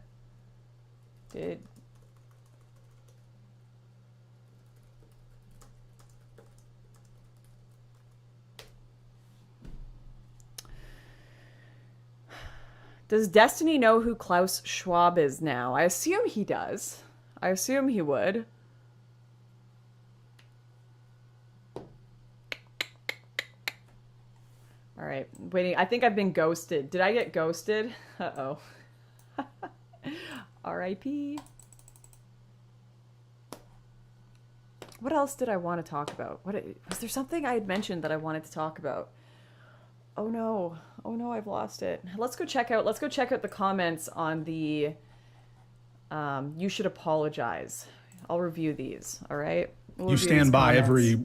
While waiting for Destiny to join.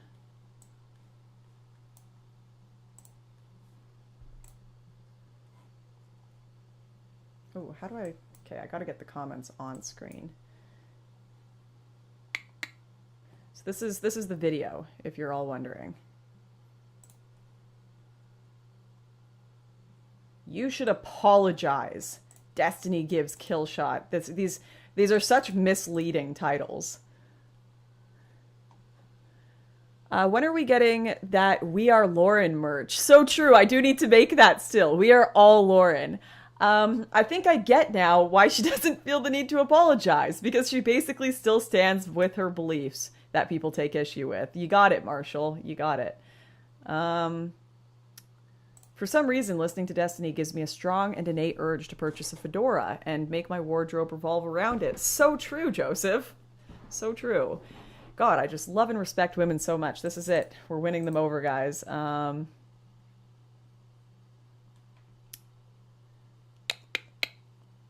respect this female interlocutor. Kind of feel bad for Lauren now that she's being relegated to being talked about while in the room like a child. Yeah, mid-debate, Destiny, like, stops, and this lawyer that I'm debating, he's like, listen, here's the tips you need to talk to her, here's the things you need to say to her, like, basically taking him off to the sideline and giving him debate tips. Just crazy. Basically, what the argument came down to was, I believe that, first of all, the quote-unquote the great replacement, whatever you want to call it, it doesn't really matter. People get so distracted by that word. Like, I'm willing to throw that all out the window. I don't care what you call it. But birth rates are happening at a low enough level in Western countries that if immigrants keep coming in at the rates they're coming in and having children at the rates they're having them, then of course you're going to see a disappearance of the native population, particularly in places like Europe. Like, that's just inevitable. It's not an argument. It's not like a, no, I don't think that's happening, and yes, I do think that's happening. You can read any article on Earth from any outlet, any academic journal, any politician, ask any of them, and they'll say this is happening. Just some will say it's positive and some will say it's negative. You can read, The Last Days of a White World written in The Guardian. You can read articles in The Telegraph about it. You can read it in NPR saying that the European population is disappearing, the British population is disappearing. But as soon as you say, hey, I'm not so sure about that, suddenly you're the bad guy. Suddenly it's not happening and you're crazy and you're a conspiracy theorist and you're the bad guy, right? It's absolutely nuts. So my position is, actually, this is happening. We need to have responsible conversations about it. And, a lot of really important factors of civilization, such as people's languages, the ability to communicate with one another, their culture, their familial tie, to the area, whatever it might be. You should have some immigration. Immigration is fine. You shouldn't discriminate against people based on their race or whatever. None of that stuff. But we need to consider that when you're having immigration to these levels, to the point where the native population and their culture is going to disappear, well, what are we signing up for? We need to talk about that responsibly. And this lawyer that I was talking to in the debate literally says, it doesn't matter at all. We shouldn't bother considering any of these questions. You just need to get over it, were his exact words. And he believed that, not even talking about populations, but about language. He said you could literally have anyone move to your country and not even learn the language. And if you take issue with that, then, you know, you're being ridiculous. You're being a crazy conspiracy theorist, whatever, which is just like mind-boggling to me. One of the things he said was, oh, you know, we've had immigrants come in that don't really speak the language and eventually they assimilate. Well, then, okay, if your answer is that eventually they assimilate, don't you think that assimilating is a good thing and maybe we should try to expedite it, or maybe even do it before they come into the country, like find out and pick who already speaks the language to immigrate, right? So that people don't have to have this whole awkward phase of not being able to talk to the people in the country they're moving to, not be able to get a job, not be able to, yeah, like it's just, anyways, the guy was literally like so extreme to the point that he doesn't believe people immigrating should even have to know the language of the country they're coming into. So we have a whole debate over it, and it seems like a lot of people actually thought my takes were pretty reasonable, and this is like a far left audience, right? Let me see. Yeah, like this guy makes a great point here. All around the world, many peoples are busy preserving bits of culture before they are lost to progress. By trying to make the case against European Americans preserving theirs, isn't Pisco undermining the case for other groups preserving other cultures? Yeah, the left talk about this cultural appropriation all day long, jumping up and down about how important it is to preserve and protect people's cultures. And then suddenly you say, well, that should be for everyone. And they lose their freaking minds, people. Absolutely lose their minds. As I mentioned at the beginning of this video, like this guy here, wait.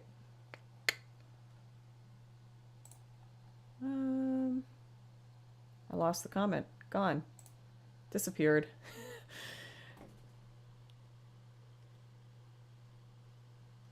Yeah, okay, there was this. I read this at the beginning, but you know what, I'll just stroke my own ego, okay? Since we're still waiting for a good friend. Okay. Damn. No, they all yeeted, so you just have to fight with me.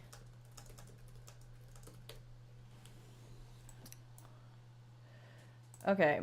I came into this thinking Pisco would just stomp on Lauren, and the preview made it sound like she was being ridiculous. Of course it did. Of course, August, I see you. I see what you're up to, buddy. You have to cater to that left-wing audience, don't you, bud? Yeah, she's way more sound than Pisco in this. Pisco is saying a bunch of wishy-washy crap like, oh, language doesn't matter. Yeah, it does. I feel like Pisco has literally never been outside of his neighborhood. I want to start a project. I want to start a project where all these progressive people, everyone in the comments who disagrees with me, gets to go live in a high immigrant area that has no assimilation. I want to send them, I don't know, Molenbeek, somewhere, and they have to just live there for a year. And then they get to come out, and then they get to comment on the YouTube video again, or they get to edit their comments. And then we get to look at that comment section and see how it goes. All right, let me look at the comments here. You should get Venti on, Lauren. I've had her on, and we have a gaming session. Maybe I'll do it this Thursday, but we've got oh, you mean right now? I could see if she's around. That would be a good idea. Do some gaming together.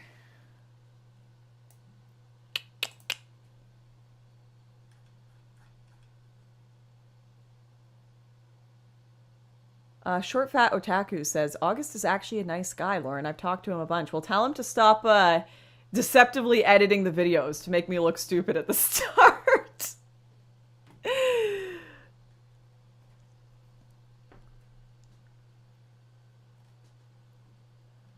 All right.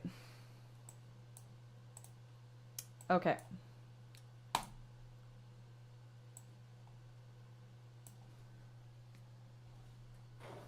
Yellow. Why do you put the Y at the beginning? Is there any reason for that? I'm live, by the way. Yellow, yes, there is. Why would you be calling me if you weren't live? I'm just saying.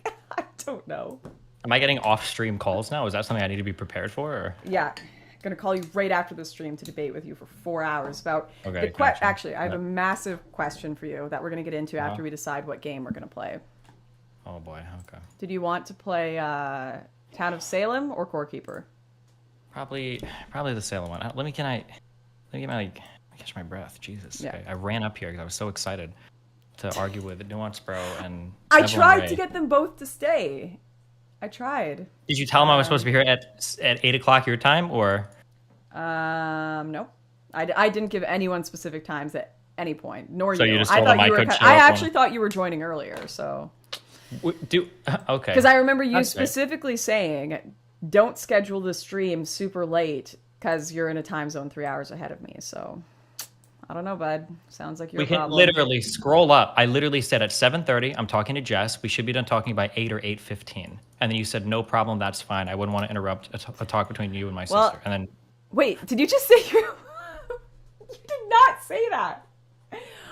And you are not talking to my sister. My sister is off limits from anyone in politics. I've had her block all of you. She's even blocked my That's name in great. the chat. Listen, that works Saved fine because her. I am quitting politics. So, boom, this is a match made in heaven, okay? By heaven, I mean Canada. Okay, brother-in-law. Oh my God, so official. Oh yeah, what was your question? Yeah, okay, we're going to get to that. What are you going to play? Are we going to play Core Keeper or Town of Salem? Well, hold on. My brain is fried. I literally just finished. I didn't even shower. I ran upstairs. So You you're stand just by open with every- the question before I think about video games and all that. Okay, I'm So still wait, catching my breath. okay? so you want me to ask you the difficult political question before you catch your breath, but not set up a game?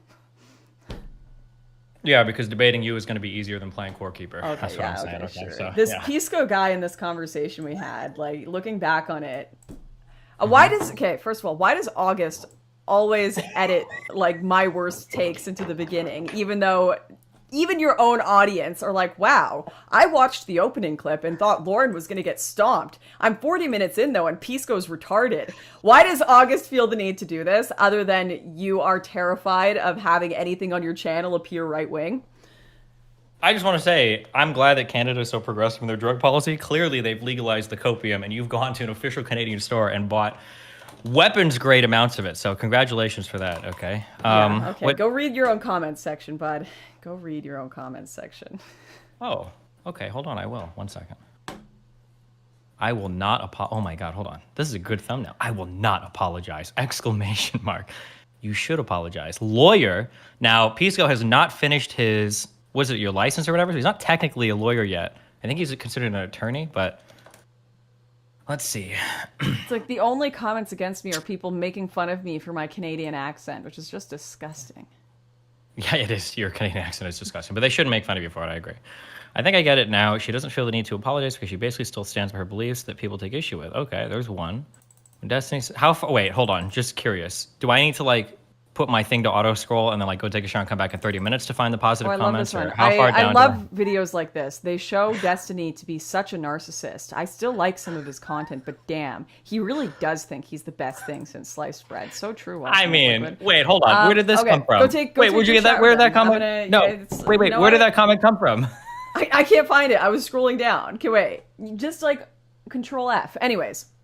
Okay, the thing I wanted to Alright, ask what you were we about gonna that I ask? wish I brought up in this debate was anytime there's this mass shootings that happen, Buffalo, any of them, where they can attribute it to some sort of political ideology, everyone jumps up and down with Lauren Southern, you know, Charlie Kirk, Tucker Carlson, whoever it might be. It's all your fault. Stochastic terrorism. And you know what? I agree to an extent. Like, if you portray massive problems in the world with no solutions, then yeah, I guess you could be, per se, partaking in stochastic terrorism. I've agreed with you on that before. Cool. But environmentalists do this all the time. The world is ending. There's nothing we can do. You know, our carbon footprints aren't, you know, they're not decreasing. All these big companies are effing us over. And half of these mass shooters are eco-fascists as well. So could we not? Hold up. I need the Looney Tunes screeching to a halt sound.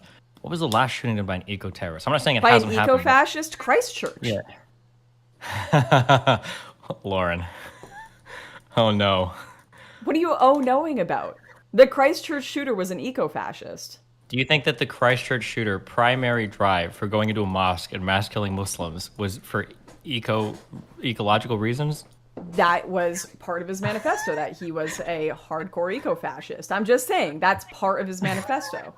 Okay, in that case, we can assign 5% of the blame to eco. Okay, so we can... Okay, 5% of the blame goes to climate alarmists. All right.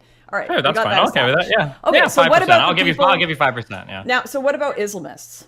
What about every time over the past, decade we've seen like hundreds of these attacks, beheadings, running into a crowded Christmas parade and blowing themselves up, whatever it is, driving a truck into them, and then all of the manifestos, all of them screaming Allahu Akbar, everyone suddenly all on Twitter, people like you, all the lefties, not all Muslims. Don't you dare attribute this to Islam. Don't you dare say that this is Muslims' fault. This is an insane person. This is only a radical faction of it, and we must be so responsible to separate radical Islam, people who want to commit violence, from regular Muslims. Why don't people have the same ideology when it comes to this? Why don't they say, clearly, Tucker Carlson is not preaching violence. He's just talking about immigration issues. Clearly, we must separate him from a radical who wants to kill people because of said immigration issues. Why is the same attitude not taken, other than for political reasons, other than, standing on the graves of dead people and using them as, political mud to sling at Tucker Carlson and people like myself? Hold on. I'm trying to scroll back through your VOD and see how many glasses you've had to drink. Can you just tell me? I need to know how drunk you are. So Is that all you've got? Because that's not very convincing, bud. I have a big explanation for this, but I'm trying to figure out how much good faith you can afford me tonight. I've been drinking water all night. All night. My Subscribe Star chat told me that I was being too much of an alcoholic, so I haven't touched the wine tonight. Oh, wow. Okay, good. I'm proud of you. No wine tonight. Nice job. This is what? Right. You get the 2 days clean medallion for today, or what is the...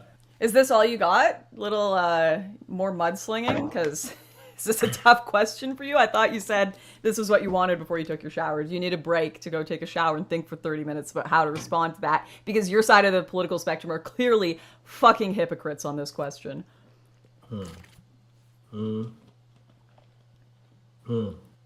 Give me 10 seconds, I'm thinking, okay? Mm-hmm.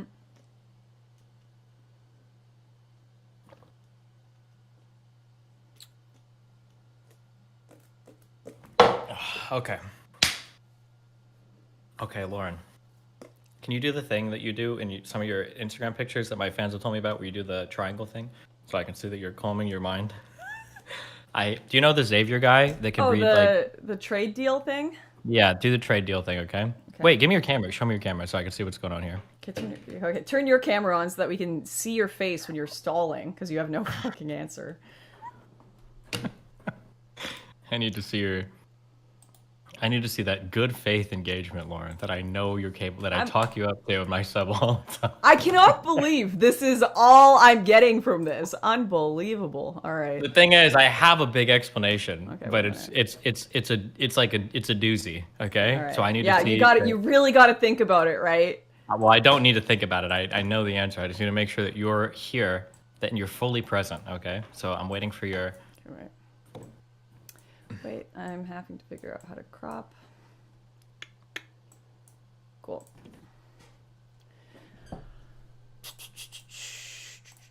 You don't have to put me on show. I just need to see your face. Is that okay? That makes no I need sense. to see that your creepy. eyes aren't like darting around the That sounds room, that you're not on creepy. fucking amphetamines or some shit, that you're not fucking losing your fucking Well, mind. go look Like at what here. you're I'll doing send you right the now. link. I'll send you the link to my stream. To what? Your stream? I need to see it in real time. Can't you push the Y button? Does it not work?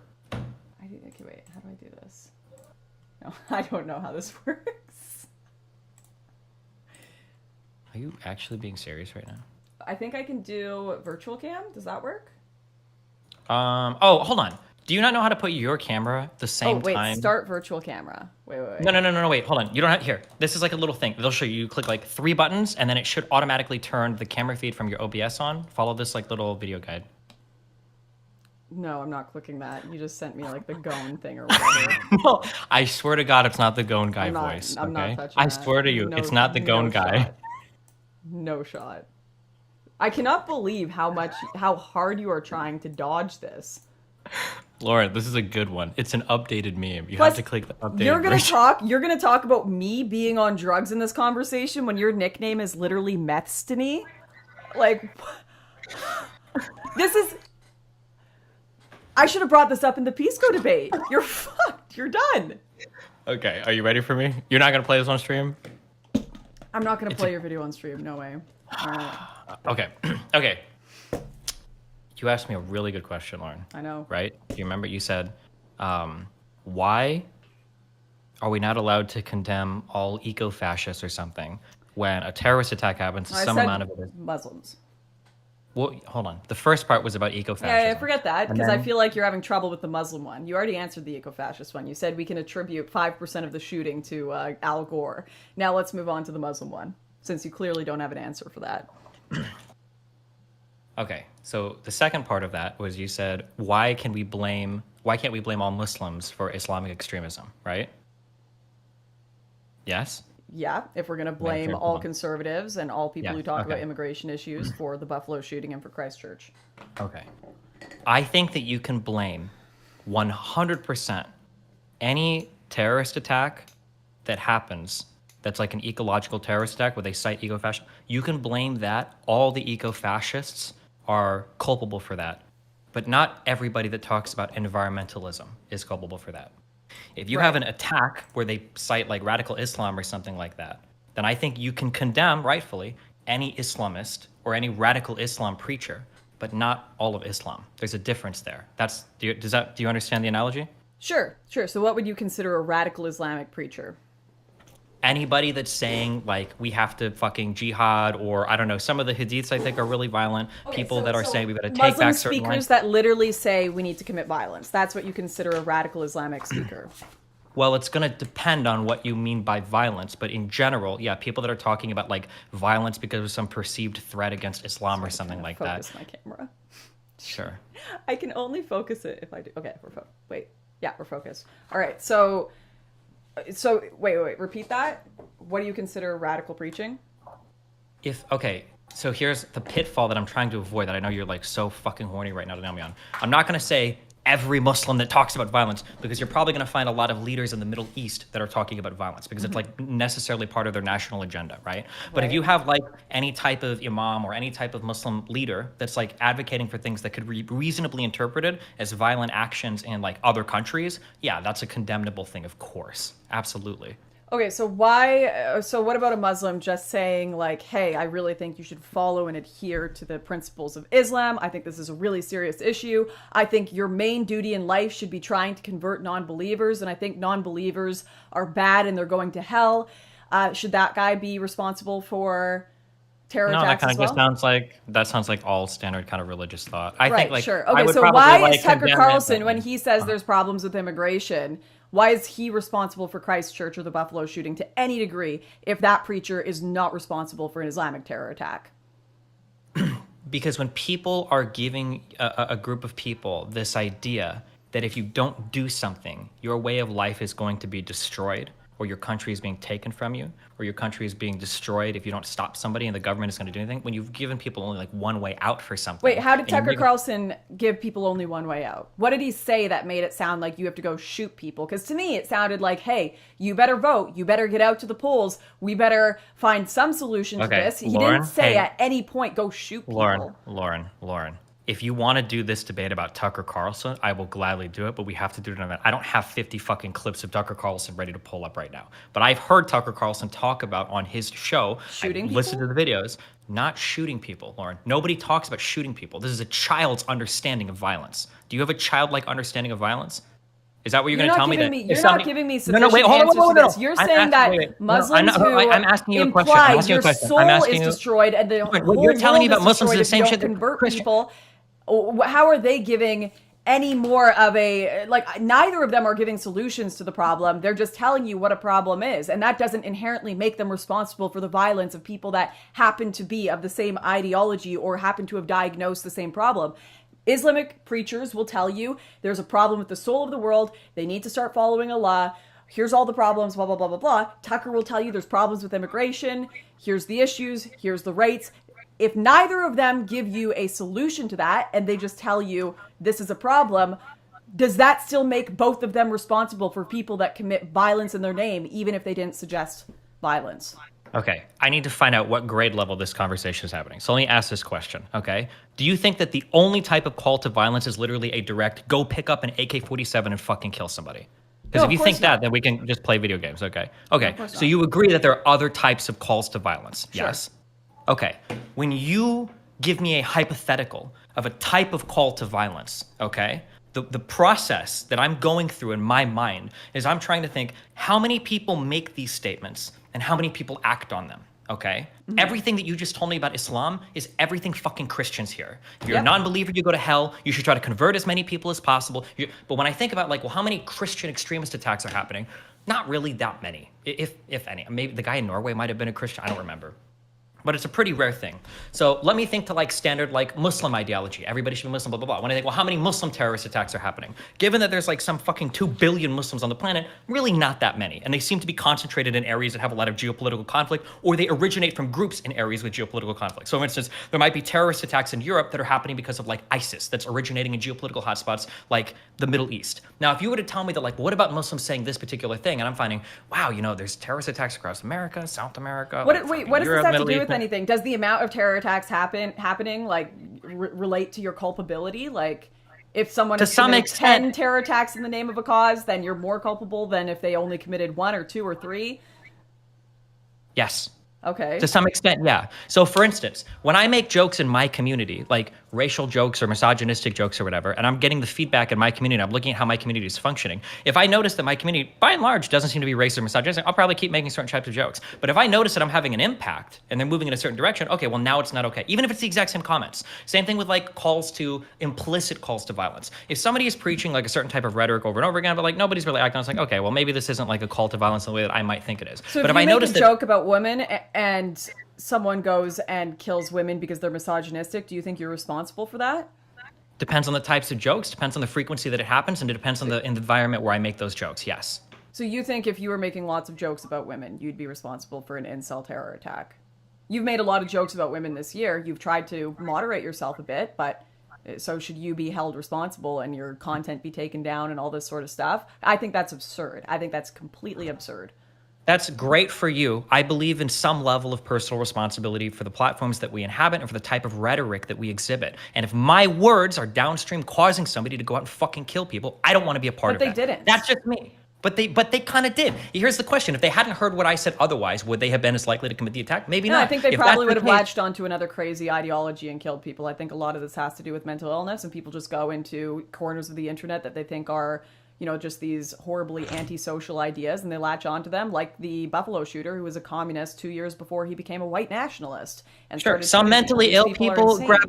No, that's such an unbelievably fucking stupid way of viewing mentally ill people, okay? Mentally ill people are people that can become conduits for different types of ideologies. One guy I might feed forks and he might fuck toasters, and another guy I might give an M4 and he might go into a school and shoot it up because he thinks he needs to kill black people, right? Both of these people are quote unquote mentally ill, but their environment is going to influence them to do wildly different actions. The idea that mentally ill people exist in some vacuum independent of environmental causes doesn't make any sense whatsoever. You can influence anybody to do anything. A mentally ill person is even more influenced by extremist ideologies around them. So the idea that because there's a mentally ill person, they have no culpability, if anything, that gives more culpability to the environment around them because they're more easily manipulated, right?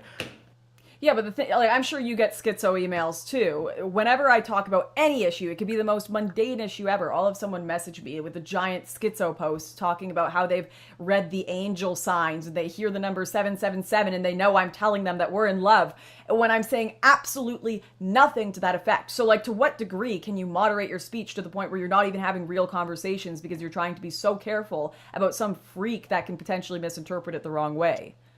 What do you think I would say? What do you think my answer would be to that?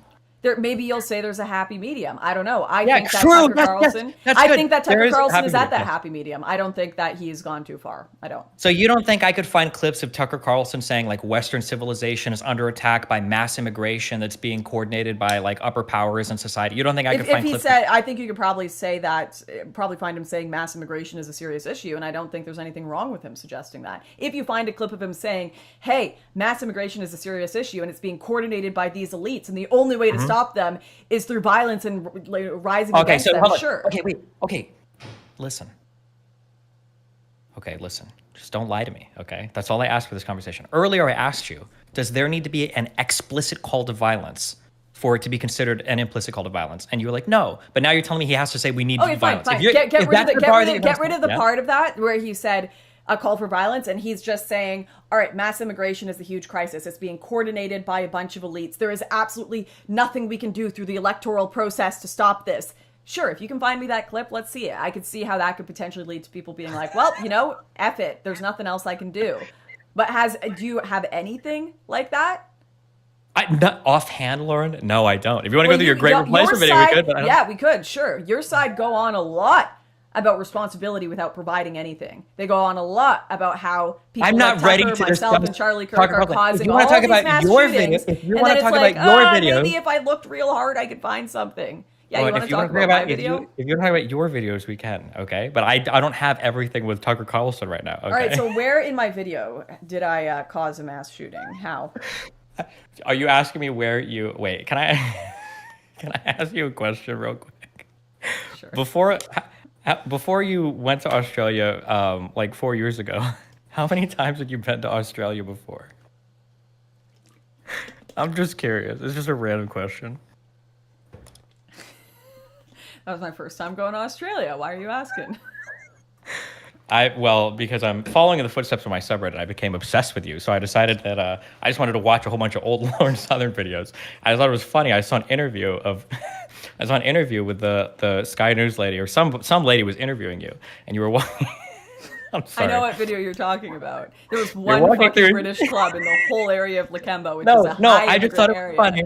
I just thought it was funny that you were walking through Chinatown and you were like, you know, this doesn't look like Australia to me. And I was thinking, well, Lauren, how the fuck do you know what Australia looks like? Didn't you just get there? I know it doesn't look like China, all right? And you know what? They cut that interview up from 3 hours of footage. I said, I don't care if it's a Chinatown. I told them, absolutely. Have you never had a bad journalistic hit piece done on you? And you can laugh all you want, but... No, I just thought that one comment. Okay, what does that have to do? What does that have to do with anything? The thing is, you can't actually talk about the issue at hand. You can't actually point to any Tucker Carlson clips. You can't actually point to anything in my own video. So you're like, maybe if I grasp onto this little meme video that I think is cheeky and funny that my subreddit mentioned, I can obfuscate from the fact that I'm getting absolutely fucking wrecked in this conversation. Good chat, Steven. Good one. Okay. So I told you right now, we can go through Tucker clips if you want, okay? But I don't have those offhand, so I'm going to be shooting you stuff from chat. We can talk about your videos if you want. I do have stuff for that if you'd like. But I didn't come here to debate Tucker Carlson. I don't have everything saved. Believe it or not, I don't consume a lot of Tucker Carlson in my free time, such that I have everything like saved. Okay, so what did I say in my video? Yeah, what did I say in my video? That's caused mass shooting. Okay. Despite the fact that the shooter decided to do a shooting before my video was even released, but go. Oh, were you this stringent when you were going through the statements of radical Muslims to see if they had occurred before or after the plan? No, I'm just kidding. I don't think I've ever accused any regular Muslim of causing a terror attack, and if I did, then I disagree with that, and I take that back because I think that's good. Ridiculous. I'm waiting for the subreddit to go through the old videos. Okay. Hey, yeah, if I sat there and I said a regular old Muslim that just made a video about how now it's a regular old Muslim. Oh yeah, if you're a Muslim that's calling for terror attacks and violence, yeah, of course you're responsible. Just as I would say if I were out here calling for violence in the name of anti-immigration or whatever, I'd be responsible for sure. Okay.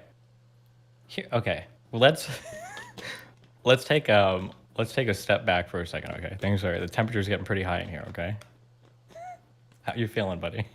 I'm doing fine.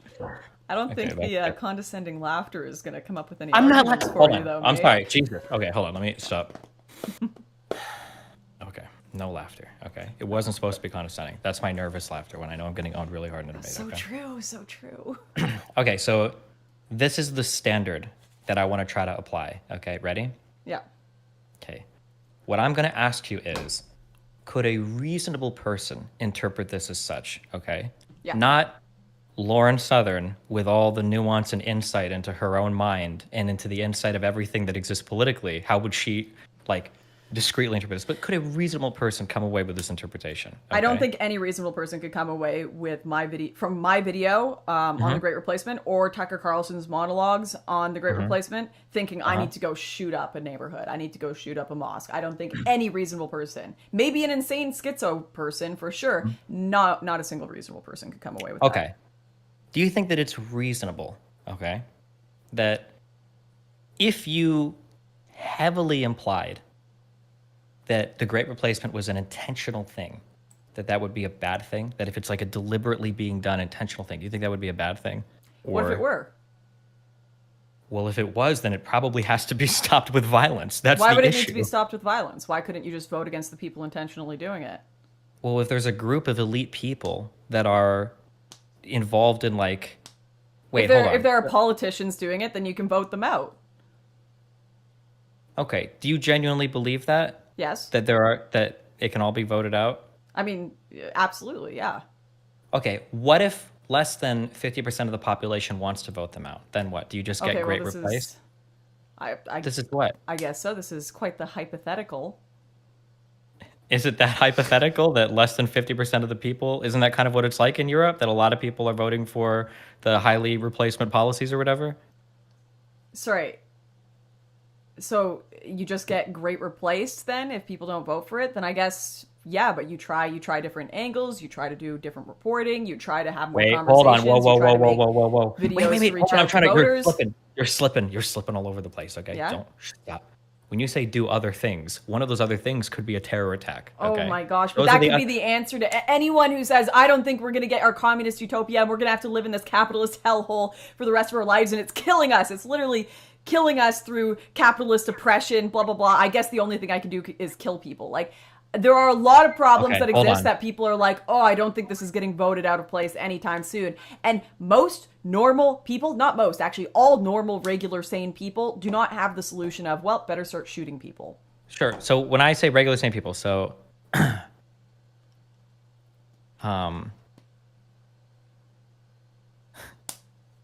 so Death Pig says both parties do it. Okay. Christopher says the swamp is all sides. Okay. What are you talking about? I'm looking at people in your chat are saying they own the media. More guns. Voting is corrupt. You cannot vote the swamp out. It's too late. They've imported enough people to push Which chat politics. are you looking at? My current chat or like? I'm looking at your YouTube chat. It is intentional. The Second Amendment will vote them out. That's the one that we kill people with guns in the United States. But these are DGGers coming in trying to save your ass. No. You think so? Okay, wait, The 2020 election was stolen. There are a lot of people left and right. Voting does nothing. LOL. If you like, but Second Amendment. I'm just saying. It seems like I'm not seeing any of these things in chat. Literally none of them. Why am I not seeing this in chat? Where are you looking? Maybe you have like I've heard that women have. Are you just making this shit up? Because I'm looking at my chat right now and I'm not seeing this. Reading your chat. Is this Lawrence Luther's chat? I'm just watching it. Control more. I see Zach Robinson. More guns. Tiger Shark. Voting is corrupt. Okay, I just saw it. It just caught up on my computer. Cannot vote the swamp out. Yes, Ash, swamp it's too on late all now. sides. Voting doesn't work. They rigged the election. Even if they weren't like, oh, this guy says violence isn't by default. Okay, so we've got at least a couple of people think that violence might be an answer. Just a few, right? Wait. I'm not seeing one person. Let me see this. Yeah. I'm not seeing one person say violence is the answer in here. I swear you're making this shit up. But if there is a single person in my audience that thinks violence is the answer, it's not. And I've said that 1,000 times, a million times. Great. If at this point they still think that, and you probably have people like that in your audience, but you block the shit out of anyone on your subreddit. Like you said, you're just mass blocking people who are saying misogynistic things now. Yeah, because I don't want the right community. You'll see, I've got an awesome moderator, Georgely, here, blocking anyone who's saying anything that is against what I support as well. Anything that would be violent or whatever. That's good. I'm glad. And I disavow it. I'm glad. I don't think you're guilty for incel attacks, man. I don't think you are, and I don't think you should take on that burden. I think that's bullshit. I think they're insane people. Okay, we're getting away from this. Okay, so I'm talking about what a reasonable person could see. So, do you think that you've made enough statements in your great replacement video that a reasonable person could see that you're saying that it's an intentional / deliberate act to replace white people across Europe? You'd have to point to a statement. Oh my gosh, I'm getting a foot cramp. 1 minute. Holy shit. Ow. That's okay. I'm drinking so much water. Why am I getting a foot cramp? Fuck. Okay. If you do you get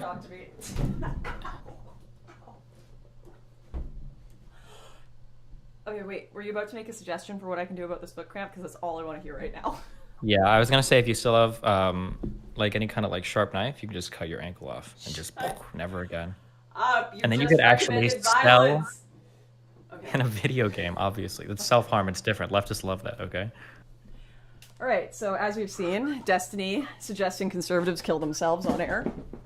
You don't have to die from cutting your foot off, and it keeps people from objectifying. You can take infinite pictures without anybody trying to. Yeah, you know. Okay, don't worry. You're doing a great job. Okay. Sorry, what were you saying? Are you okay? Someone in my chat is offering to help. They said, "Let me rub it with my tongue, Lauren, and your feet will be better." A gas 94. If you want to. Wow, check you're really working on your misogyny arc here and getting rid of the people. That's in an your act chat. of service. That wasn't misogynistic at all. I'm sure he would have said the same if it was Vosh. If he goes and licks someone's foot unconsensually, is that your fault? Without consent, non-consensually. Nice. Okay. Okay. Are we good? Are we back? Wait, do you have any more mystery cramps that are gonna pull you out of the argument? No, I'm back. I'm here. All right. Okay. Go ahead. So- Clearly water isn't good for me, guys. Clearly I need to be drinking wine because water's giving me foot cramps. So I feel like there were 3 main reasons in your video why you said there was a declining whiteness in Europe. Okay. Are you still with me? Yeah, I'm here. Okay, 3 main reasons. One of the quotes you said was that they are actively inviting the destruction of their tradition.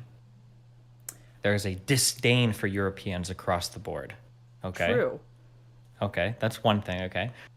Number 2, all right, feels like you said something along the lines of like, declining whiteness is like an ideology of replacism, okay? There's this notion that everything is... Wait. When you say I said something along the lines of, are you doing a direct quote, or is this smoothing the words for your own purposes? Do you want to watch the thing that I have in quotes is replacism? I know that you use this idea of replacism. Yeah, replacism. And then you talk about everything being interchangeable, even with things that aren't the same, and you like say boys can be girls, whatever, blah, blah, blah, blah, blah. Yeah. Yeah, okay. And then number 3, you say that there are deliberate policies, okay? You say that the West is, and I quote, importing people from around the world on purpose in order to create barriers for native-born people, and then barriers are being created for native-born people to have babies. Wait. So you're Like taking a bunch of yeah. points that had a bunch of context around them, and then you're making your own little point-by-point narrative that's probably going to be, if I had to guess, you'll probably say, the elites are trying to actively invite the destruction of the European people and replace them through deliberate policies, when the actual conversation would be, What listen, I'm there are bad asking- policies that politicians have put you're in doing the that thing, is you're doing the destroying thing. cultures in an area. And this ideology of replacism is the idea that you can replace men with women, you can replace one relationship with another, and it's going to be the exact same. That isn't true. We actually need to have some care for our traditions. And there are some policies that are deliberately being put in place that we need to oppose, for sure. Like, All I'm saying is that I think a reasonable person could watch you lay out these arguments and not have the hyper discrete nuance that you have, Lauren, to take every single statement in the most hyper analyzed way possible. And they probably come away I'm from not. that This video. is a Oh, shortened yeah? version of it. This is a very shortened short- version. You can watch the whole video, and if you watch the whole video, it's far more nuanced than what I'm even saying right now. So, In fact, I think I spend a good amount of time in the video talking about how we need to protect all different sorts of cultures. We need to protect all different types of peoples, and it's important Yeah, whether in it their be own indigenous countries, or right? European.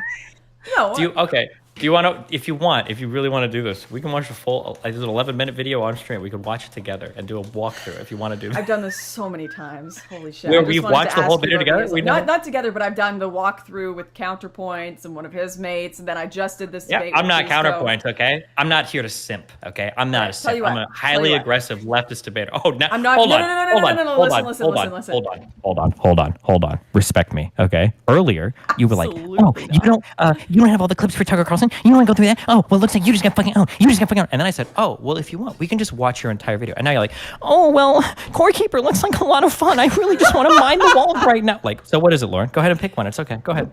If you really want to mine the walls, No, that's my fine. question Just tell for me. you was about the Islam stuff, which you have not answered yet, and you still don't have a sufficient answer. And now you want to go through my great replacement video with me to nitpick where I might be the baddie without answering the Islam stuff. So that's what's a piss off. And I'd rather play Core Keeper than do that with you again. But if you want to do a whole great replacement review again, where I have to answer for my past and you try to get me to apologize, not gonna fucking happen, bud.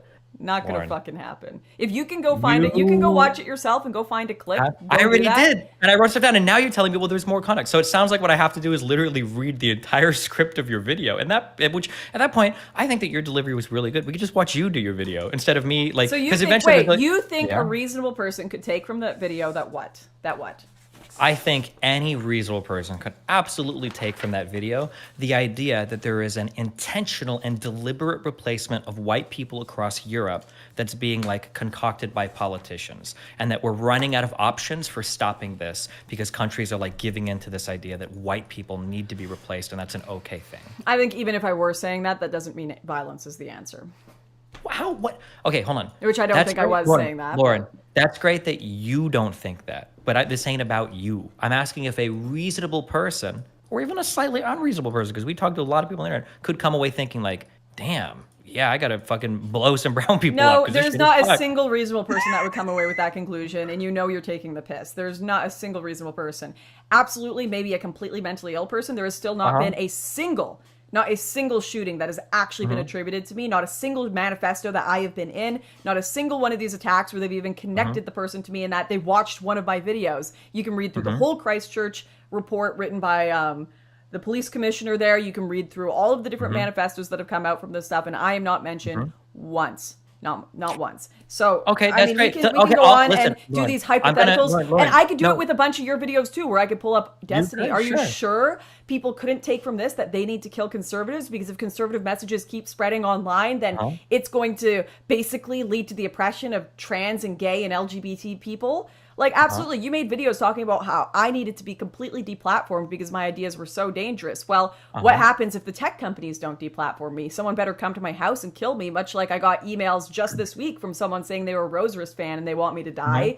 Like, of course, all of this stuff can lead to threats of violence, can lead to crazy people watching it. Do you understand the difference, though? I agree 100% with what you're saying. That's why I completely disavow the things I've said in the past, and I've 180'd over my position. I don't believe in deplatforming like that anymore. And I will go back, and if you want to watch any old video of mine, I'll say, yeah, you know what? I super disagree with me there now. I've changed completely. I don't agree with the instantaneous or the massive deplatforming of everybody. I do think it goes too far. That's the difference, though. I'm not going to sit here and defend every statement I made in 2017, because in 2017, I was fucking retarded. That's the difference, right? You're telling me that you're going to stand by every statement you made when you were 21 years old. If you want to, that's fine. But hold on, wait. You can't come back at me and go, well, what about when you said that? What about? Because every time you point to something stupid I said, I'll be like, oh yeah, I agree, Lauren. That was really fucking dumb. I don't stand by that shit anymore. But like, my politics have radically changed over the past 5 years. Have yours? My approach would, because I agree that there are some people that aren't reasonable. I don't think they're reasonable Sure, people. and that's I who think we to make portray- content for, right? No. But listen, you keep saying reasonable people. You keep saying if a reasonable person watches this, they could come away with the idea that I need to go bomb brown people. No, there is not a single reasonable person on this planet that would watch that video and come away with I want to bomb brown people. So your approach to this conversation has been just poor, in my opinion. If you had come forward and said, maybe if someone who was a little mentally ill watched this, could they come away with that? Maybe I'd go, yeah, you know what? Maybe someone mentally ill, sure. And maybe that's why we do need to be, maybe there is a nice balance where we do need to be a little more gentle with our portrayal. And I think I've had some good criticisms pointed out to me, certainly in the Counterpoints review where I did, where it's like, actually, I could be more careful in this video to include, like, these are human beings. These are not evil people. They don't intentionally want to come to your country and like rape your women and do all this. A lot of them are coming here because they genuinely just want to look for a better life. But that doesn't get rid of the language barrier problems. That doesn't get rid of the cultural problems. That doesn't get rid of the issues with, you know, overburdening the taxpayers. So there are ways that I could approach that could like make it bulletproof from potentially more insane people watching it and taking a terrible analysis of it. And I have admitted that. And I said that in the Pisco discussion. So but here's you like, saying reasonable people is Oh my ridiculous. goodness, you're just- Ridiculous. And I think you know that too. Does it make you feel more powerful when you talk more? Is that what you're doing to me right now? You're gish galloping me. Okay. Yeah, okay. That's what's happening. Okay. So I'm not even gonna meet you halfway. Okay. I'm gonna walk all the way across the bridge, and I'm gonna meet you. Okay. Standing, not eye to eye, because you're probably way shorter. Okay. I'm gonna meet you all the way at your end of the bridge. Here's what I want you to say though. Okay. Are you ready? Ready? Yep. Do we both agree that no sane person goes out and does a fucking terror attack? These yeah, people of course. are all so probably... I don't know why you've been saying this Okay. whole time. A reasonable person would That's take it fine. away. Then you wouldn't blame radical Islam for a single terror attack in Europe because all of those people were mentally ill. I don't blame Islamists who have not called for violence. I don't blame them. No, hold on. If Wait, you call for violence, that's I don't very even know where you. different. Hold on. Whoa. Holy shit. That was really quick. Nice try. Let's back up. Do it again. I want you to say, I want to hear this from you. You do not blame radical Islam for any terror attacks in Europe. No, of course not. I blame any radical Islamist who called for violence for terror attacks. Okay, that's fine. And so I then blame neither of us any- here think. If you tell Okay, a crazy person to go shoot people, they're probably going to go shoot people. That's great. Okay, that's cool. So you don't hold Islam responsible for terrorist attacks. I hold won't radical Islam that that call for violence. Of course I do. And any Well, but white when you say call nationalist for violence, or you're gonna right-winger or need to show conservative me. or liberal, I don't care what they are. If they call for violence too, then Can of you course give they're me an responsible. example? Can you give me an example of a terror attack that you hold a radical Islamist responsible for? And can you point to me to the exact statement that somebody said that explicitly called for violence? Yeah, I mean, if fucking Hezbollah call for the killing of infidels, Hezbollah and is Jews not or a whatever. person. That's like a whole ideology. If or a whatever, leader but, like, in the organization, there are like 1 billion videos of them online calling for killing infidels. yeah, can you if they link do me that. one? Yeah, Show okay, me- sure. Okay, fucking yeah, go sure. for it. Okay. Jeez. You're the one that wanted to play the video game, okay?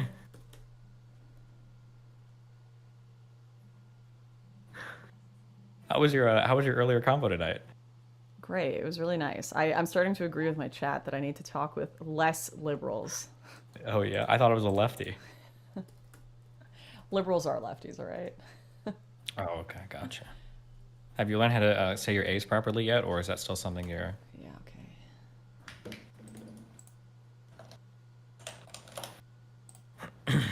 Someone in my chat said, Lauren said trans people caused the school shooting.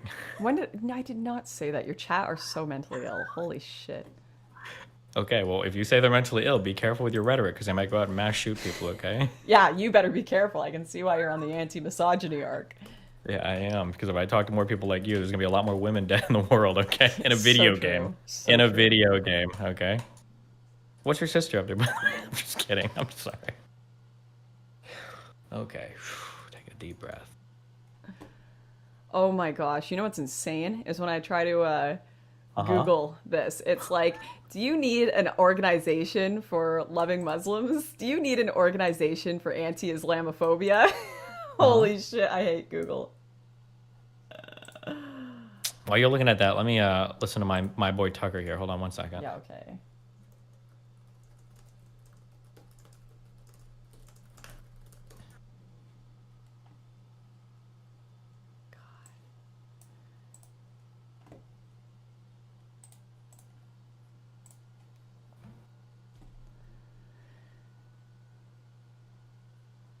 Okay, wait, so... No, Yeah? actually, this is ridiculous. It's not like... Wait, this is fucking retarded. Oh, it's not hold like on, now either of us... it's Wait, fault. shut up! It's not like neither of us have do you wanna get a seen drink those first, videos or- of ISIS holding the knife up to the guy's neck, and they're like, Inshallah, we will kill this man. Brothers, we must rise up against the West. Why are you playing retarded? Why I'm are not you playing retarded. this? Hold on. We've I'm both playing- seen I'm- ISIS Lauren, and radical Lauren, Islamic Lauren, organizations call Lauren, for violence. Lauren, I don't know I'm why only- I'm playing this stupid Lauren. distraction game with you. Because I called you to play games with you, and the game that you wanted to play was retarded. So if we were going to both play retarded, okay, I wanted to play with you. So you told me that you need an explicit call to violence from an individual. Oh, so you're going to in tell order me play- that me and Tucker Carlson have cute little videos with liberals tied up beside us holding knives saying, Inshallah, white brothers? Like, what the fuck are you talking remember? about? No, You're I walked all the way actually across the bridge. delusional. You are No, so Lauren, bad faith. What you're the not listening. fuck is Lauren, wrong with you? I walked all the way across the bridge, and I said, I'm going to absolve all of you of all responsibility. I was just curious if you would do the same for Muslims in the terror attacks across I'm Europe not going in to do the 2010. same for the ones that are holding knives and saying, go and kill infidels. Of course not. And I would never do the same for any right-winger that did that. You're so, you're holy fucking gaslighting. What is wrong with you? I'm not gaslighting. That's an abuser tactic, okay? Yes! Am I getting those Hezbollah clips? You need a clip. You need a clip to believe that I ISIS have need called a for the clip death from of people. Hezbollah. You can't quite imagine an Islamic terror organization calling for people to be hurt or killed. Because if you want to talk about bad faith, bud, we can talk about bad faith. Jeez. How is that bad faith? You're the one that told It's me. it's I'm working horrendous. on your criteria. The worst, abysmal faith to suggest You just need to see a clip of a That's what radical you said. Muslim No. organization. Lauren, that's what you said. Lauren, you Because- told me. Oh You said I my needed an gosh, explicit. like as if you're gonna find a terror hostage video of Tucker Carlson. I hate you so much. I'm saying that Tucker Carlson doesn't do anything bad. I was going to agree with you, but then you said that I was curious if you'd make the same statement from Muslims. I hope you're using Surfshark VPN to do your research, by the way, because the Canadian authorities aren't probably going to like you looking up like Hezbollah terrorist statements. Make sure if you do surfshark.deal/destiny, okay? You'll get 3 months free, 81% off. One of the largest VPN providers in the world, surfshark.deal/destiny.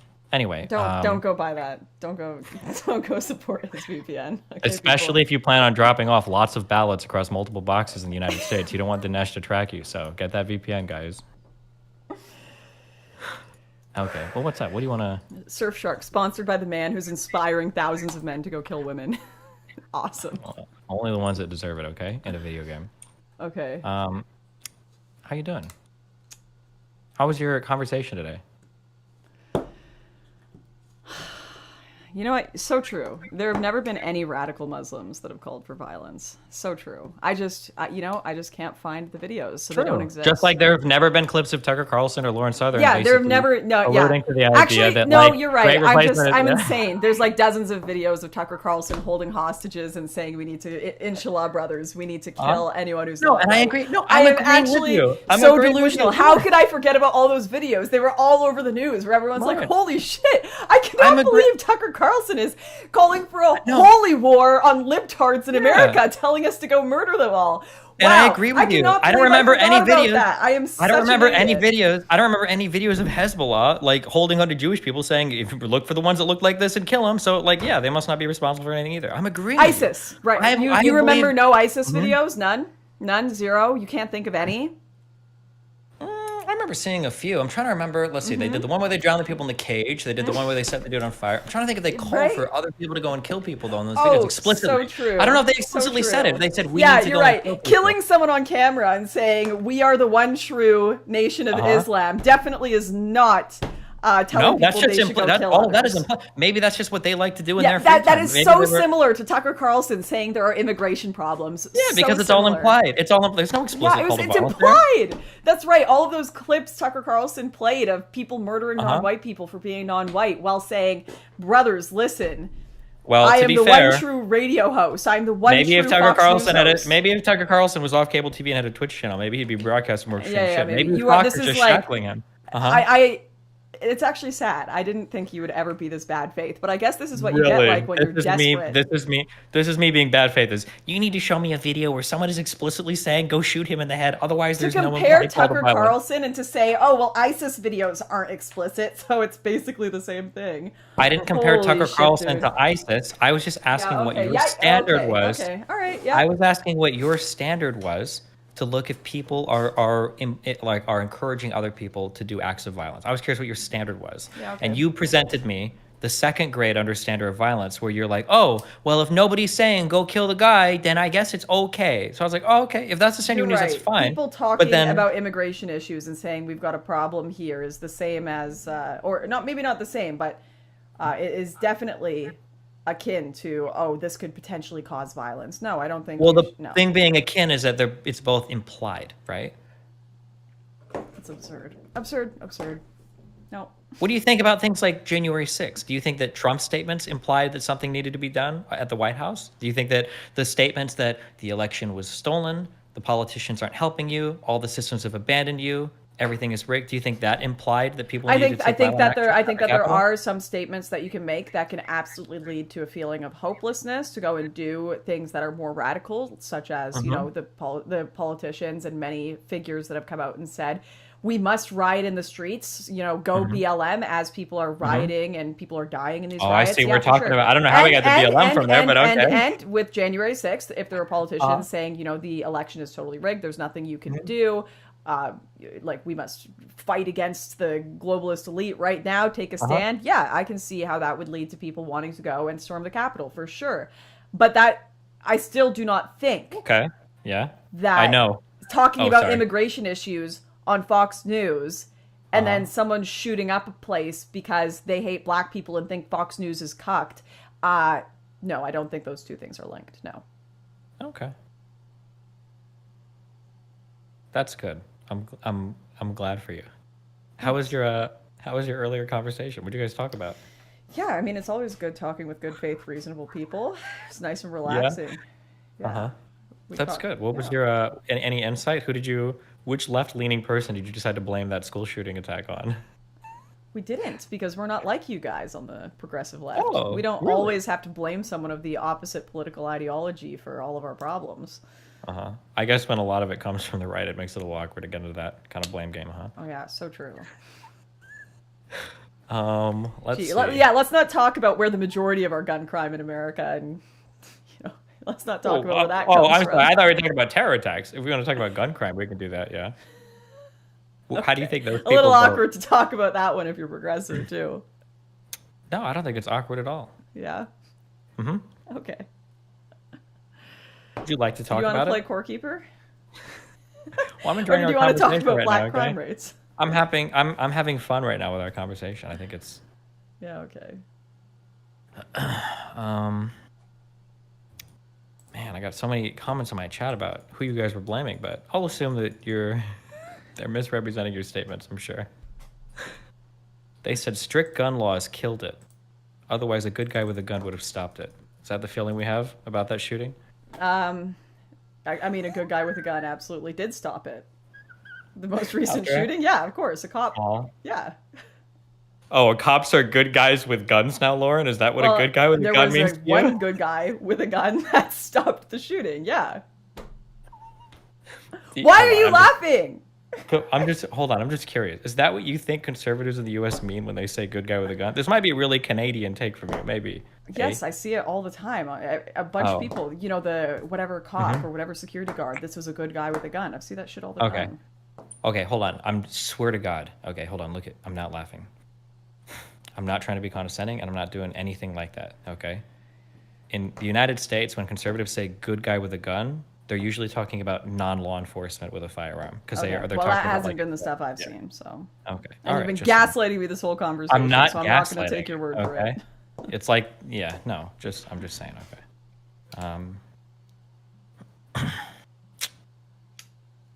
Still haven't Destiny's gotten debates a good before. answer on my Muslim Which- question, but yeah, go ahead. Sorry. Wait, No, I'm sorry. you're What was reading the something. question? No. I was reading your chat or something. What was your question? I can answer every question you've given me. I give you a super detailed answer on everything. Okay. What was your question? No, you didn't give me a detailed answer. You just went down all these like distraction trains. You would never. The Okay, truth wait, is, hold you on. would never treat Muslims, and your entire side would never treat Muslims the way you're treating right wingers. Never. You have Lauren, a who the far fuck different do you think threshold. you're You have a talking to? threshold to the Look. extent where you judge them ISIS level. Wait, do you think you're talking to Vosh? Who the fuck do you think you're talking to right now? Are you serious? I literally got departnered for defending Rittenhouse on my fucking Twitch stream. Okay, I'm literally banned on Twitch right now. Okay, Literally, I'm banned all from you more have to shit. do is not Lauren, be trans to get banned on Twitch. I am for banned. fuck's I sake. am Like, banned from more social media platforms than you are, arguably right now. Doubt. Okay, arguably. Okay, so excuse me, Miss Twitter blue check mark. Ugh. Okay. Listen, that means I'm correct. Yeah. Don't even start. What was your question about Islam that you think I'm not answering? Go. Go I ahead. think you've just kind of displayed that you have a much different threshold for judging Muslims than you do for judging conservatives. I don't. I absolutely don't. How do you think I have a different threshold?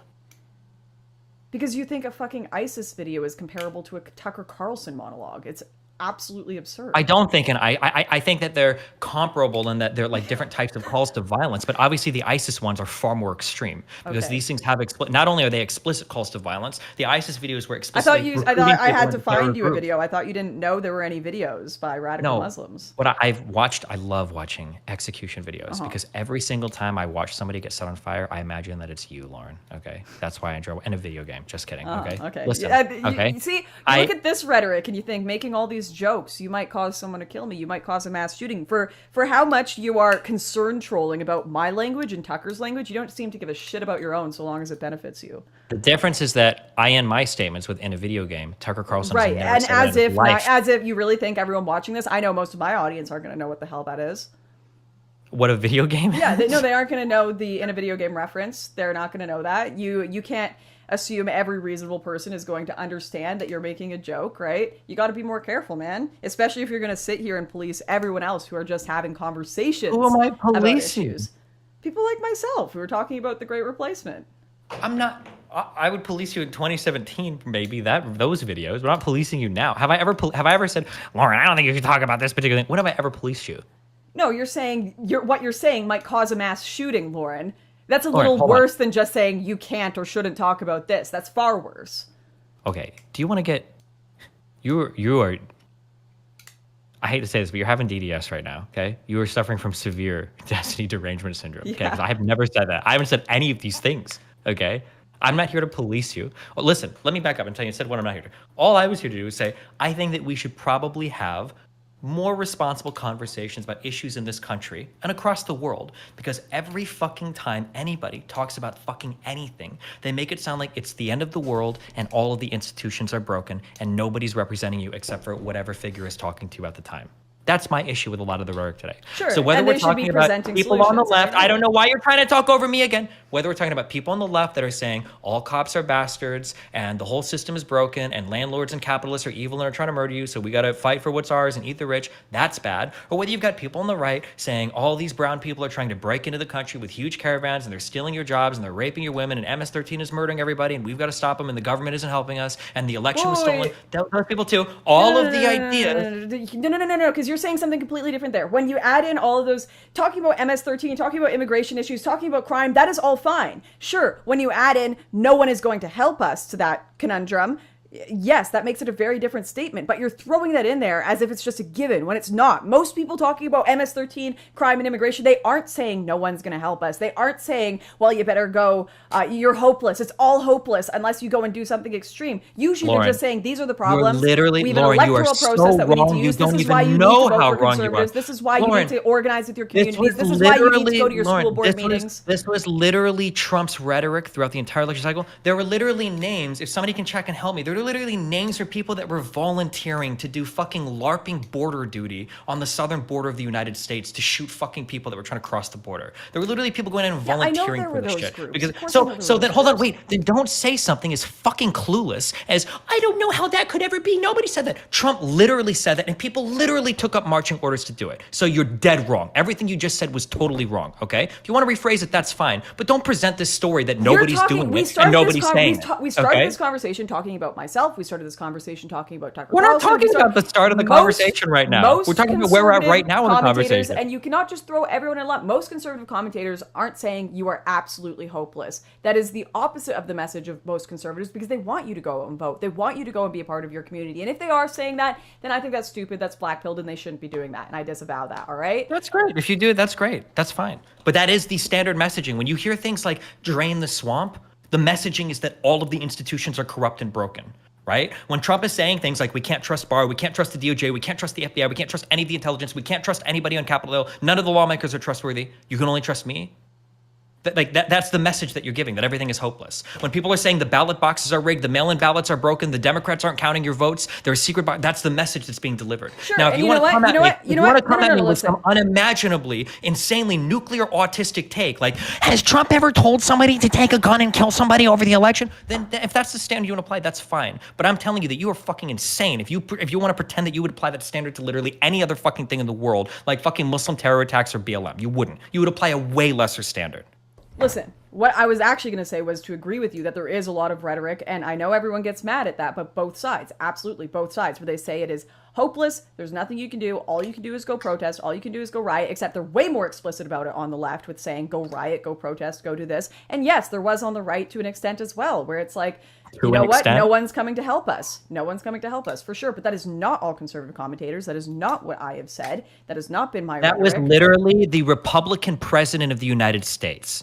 You don't get any more important than that. I don't know if you realize that, right? Like, that's like the most important person in the whole fucking the world. biggest celebrities in America. You've got a ton Lauren, of Democrats biggest saying celebrities the same in the shit. world versus a billionaire president of the United Celebrities States. have way 4 more years. social impact than politicians these days. But when you have fucking... You think hold on, I want to hear you say that. You think that there are a group of celebrities that have a bigger impact than Not Donald political, Trump? not political, social. That's why you get politicians hiring celebrities to endorse them. Okay, like, gotcha.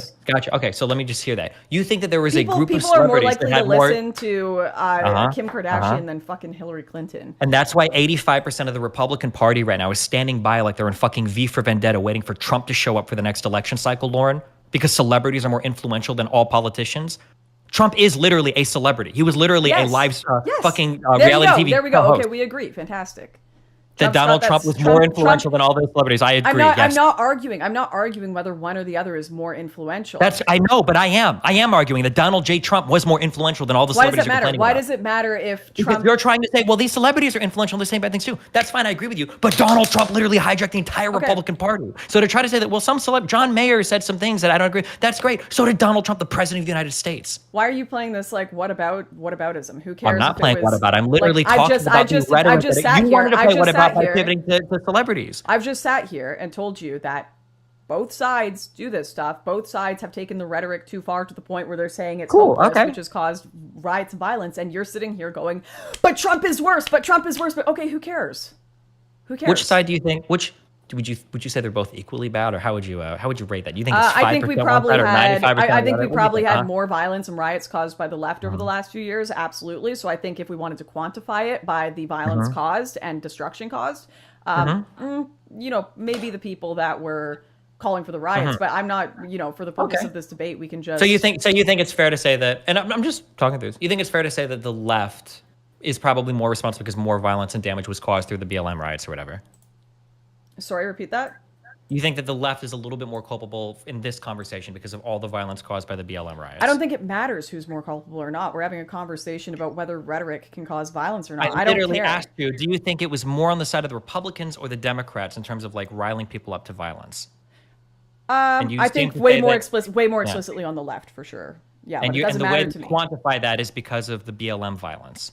Yeah, they've caused way more violence and way more. So why crime. did you lie to me 30 minutes ago and say, I don't think how much violence is caused determines how bad your rhetoric is? Because that's exactly what you told me verbatim earlier. I never said one was worse than the other. You asked me who caused more violence. I asked you earlier in the conversation to figure out what rhetoric was responsible, irresponsible. And you literally told me almost verbatim. You were like, I don't think how many people kill somebody as a result of this rhetoric determines if the rhetoric was bad or good. You said that.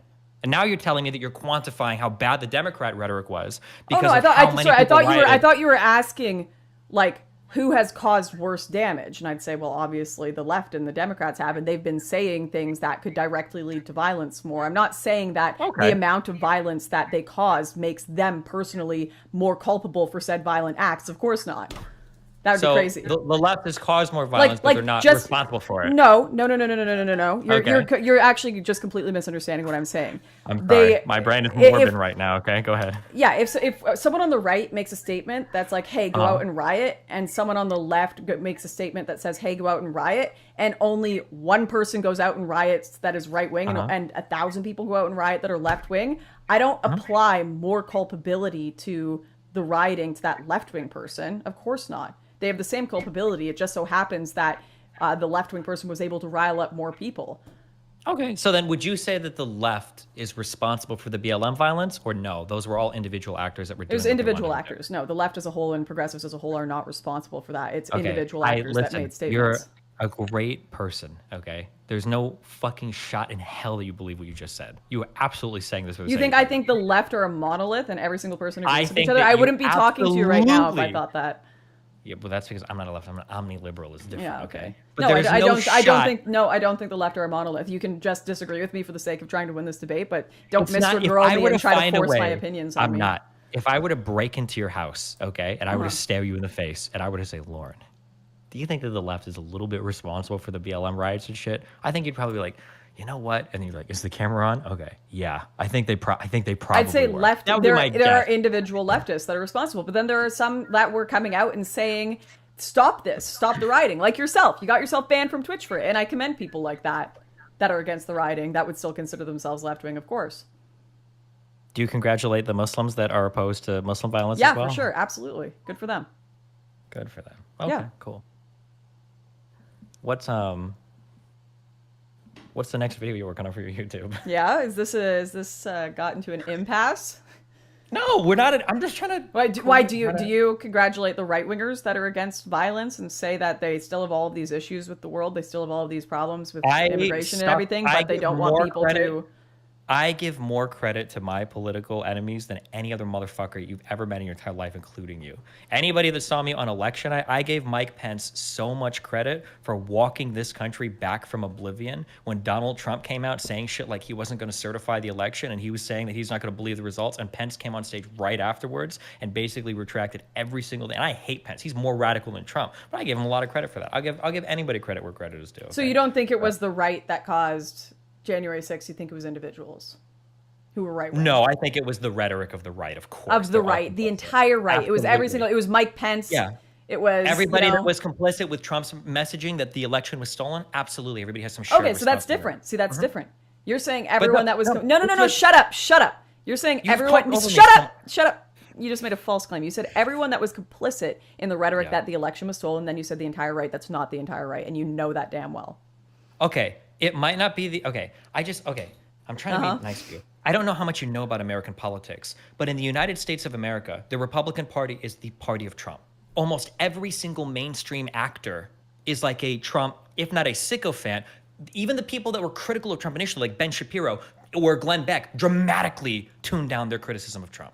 Okay, almost every single member of the Republican Party was in lockstep with Trump's messaging because Trump was. You're still saying almost. You're still saying almost every single. Okay, I'm sorry, Lauren. It was like 95%. Okay, my so bad. it's Is not a that better monolith. for you? Sure. So 95% of the Republican sure. Party. That is My better bad. for me. Okay. There you go. 95% of the left were Gotcha. involved in promoting the BLM riots. All right. Okay. But not every single one.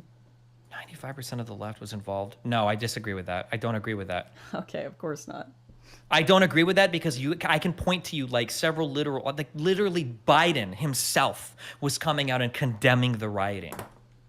All right, let me. Whereas check this out. Donald Trump himself was Yeah, coming and out Donald Trump supporting the himself Great came. Lie. No, Donald Trump himself came out and condemned entering the Capitol. That doesn't mean they didn't contribute to it.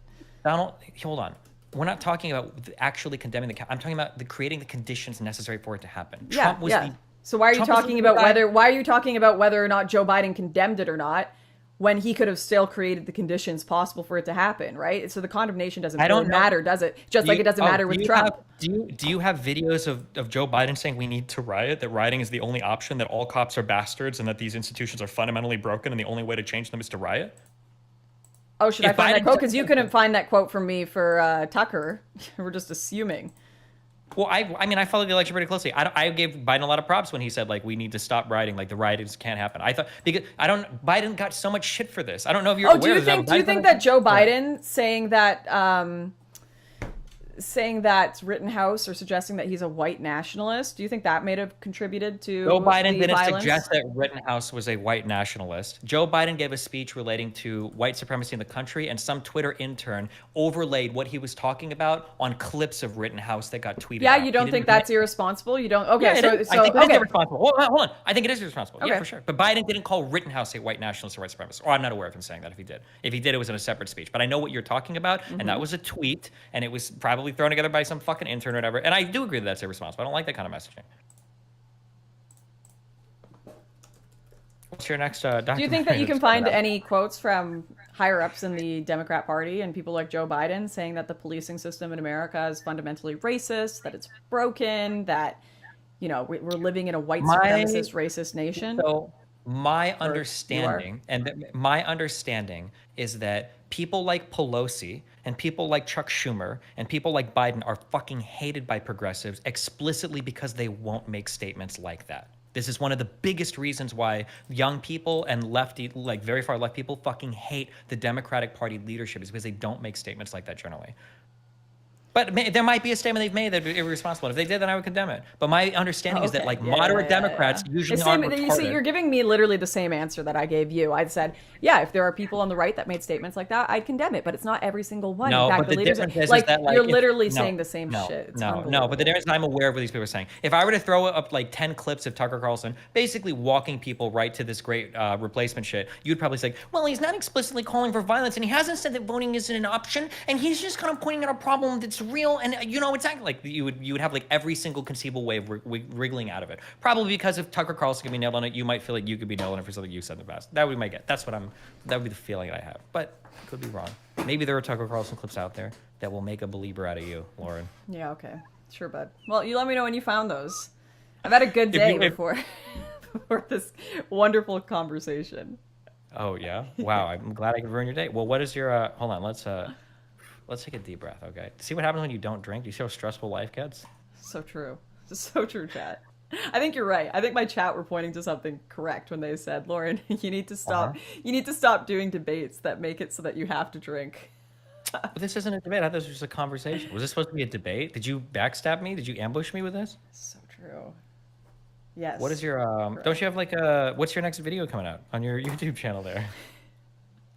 I was gonna put out a vlog today. Yeah? What about But, you know, a it's vlog? Yeah, what's it about? Yeah, I was just reviewing a new gun I got. Wow, what kind of gun is that, Lauren? It was just a shotgun I got. And Is it a then cool shotgun? it Tell is us a cool about it. Tell us shotgun. all Yeah. about it. I can't. I'd bring it on screen and show you, but YouTube's banned that. Then don't do it. You'll see it Explain in the vlog. it to- Though. For some reason, Oh I my just can't God. show my gun live, but I can show it. I can show it in a Well, video. probably because they don't want you to live stream a Republican True. event, you know, in a video game. So it would be a tell us about it. Democrat What did event in a video do you game. have okay. do you have like a no, but if it was Democrat, you'd be using a pistol. Nice try though. Okay, so how did you get this gun? Why did you choose this one? Okay, talk to us about it. Walk us through your decision. Yeah, so my other video that's coming out soon. We're not going to Yeah? talk about my guns on stream. My other Why video that's not? coming out soon is American Mirage, my new documentary. Wow. And Very what's soon. that one about? Immigration to the U.S. I know everyone's going to love that one. I know everyone loves when I have those conversations. Wow. Is this what? So how do you present the people in this documentary? Well, you'll have to watch it. You'll never know. I'm going to leave you on the edge of your seat. Uh-huh. Wow. Hold on. Can I read this real quick? Yeah. $10 super chat from Seth. Missed you, Laura. Glad to see you're doing well and still killing it with logic. Thanks, Nice mate. job. So true. What's the tell us give us a sneak preview. Make us want to watch it, okay? I've already done that. I've got a trailer. You can go watch my trailer, okay? Go tell your audience to check it out. Hype it. You got 4,300 people in my chat. They want to draw them in, hook them in, give them like some give them Okay, do you want something that'll hook you in, guys? Yeah. I wanted a liberal friend. I wanted a lefty friend to check out my documentary before it went to release. So your good friend Destiny actually watched it and gave me pointers. In fact, he helped direct the movie. He gave me exact tips on where to put cuts and not to. Made me cut out my whole manifesto in the end, but it did end up being pretty okay. That's So, good. if Did you you wanna give me watch credit it- in the end? I hope I'm one of the. You said you were going to make you me know a what? co-producer, right? You know Yeah. what? I still have time to add you to the credits. I think I just Thank you might. so much. I hope you do. It's going to be think I it's like my crowning just might. achievement, you know. Yeah, but thanks for checking. What did you think of the documentary? I thought it was really weird because I asked some of my Spanish friends. There was one scene that you had where there were like 8, I'm assuming Mexicans, that they were kicking some like it looked like a mentally disabled white dude on the ground, and I don't remember what they were saying, but the translations you have for the subtitles were "I hate you. This is why people like Lauren Southern should be banned from Patreon." And I asked them Spanish, I was like, "Are they really saying that?" And they were telling me that that wasn't what was being said at all, and that the video was actually like L.A. in like 2007 or something. Do you know anything about that? Was that did you just make that up or? Yeah, no, that was all real. You're gonna have to get Yeah? your friends to Okay. get some Spanish lessons again. Clearly, after Maybe, illegally okay. migrating to the U.S., they need to brush up. Why would you assume they illegally migrated? I don't know. Okay. When are we allowed to watch this documentary on stream, or are we gonna get like copyright? Yeah, we strike? can watch it on stream. We can do a review next week if you'd like. Oh my goodness. 2 weeks I after. am- I'm gonna love that one because I'm gonna actually be on the fucking ground there and know all the context that you don't. Oh, I'm sure. Wow, all the context. That's good. You should have did a January 6th one. So yeah, you know. I wanted to. But I think damn. Tucker did that with my film crew that actually, every time I find good film crew, they get stolen by someone who has more Poached. money. Really sad. But yeah, I did a film called Crossfire that I actually think you should watch. It's good. With Tucker's now producer for his January 6th doc. You should go watch those too. Tucker Carlson Originals. Very good, guys. Great content. I'm sure they are. Okay, gotcha. Next week we'll keep our eyes peeled for that one, Lauren. Okay. Do you think it's better than Dinesh's? I prefer, I think Tucker Carlson Originals are pretty good. No. Do you think yours is better than Dinesh's? Do I think mine? I don't want to say that. I don't want to. Of course I do. I made it. Wow. Better than 2,000 mules. Okay. I think that I don't make any statements that are too big a claim for the evidence in my film to back up. That's what I'll say. Wow. What do you think is the biggest claim from your...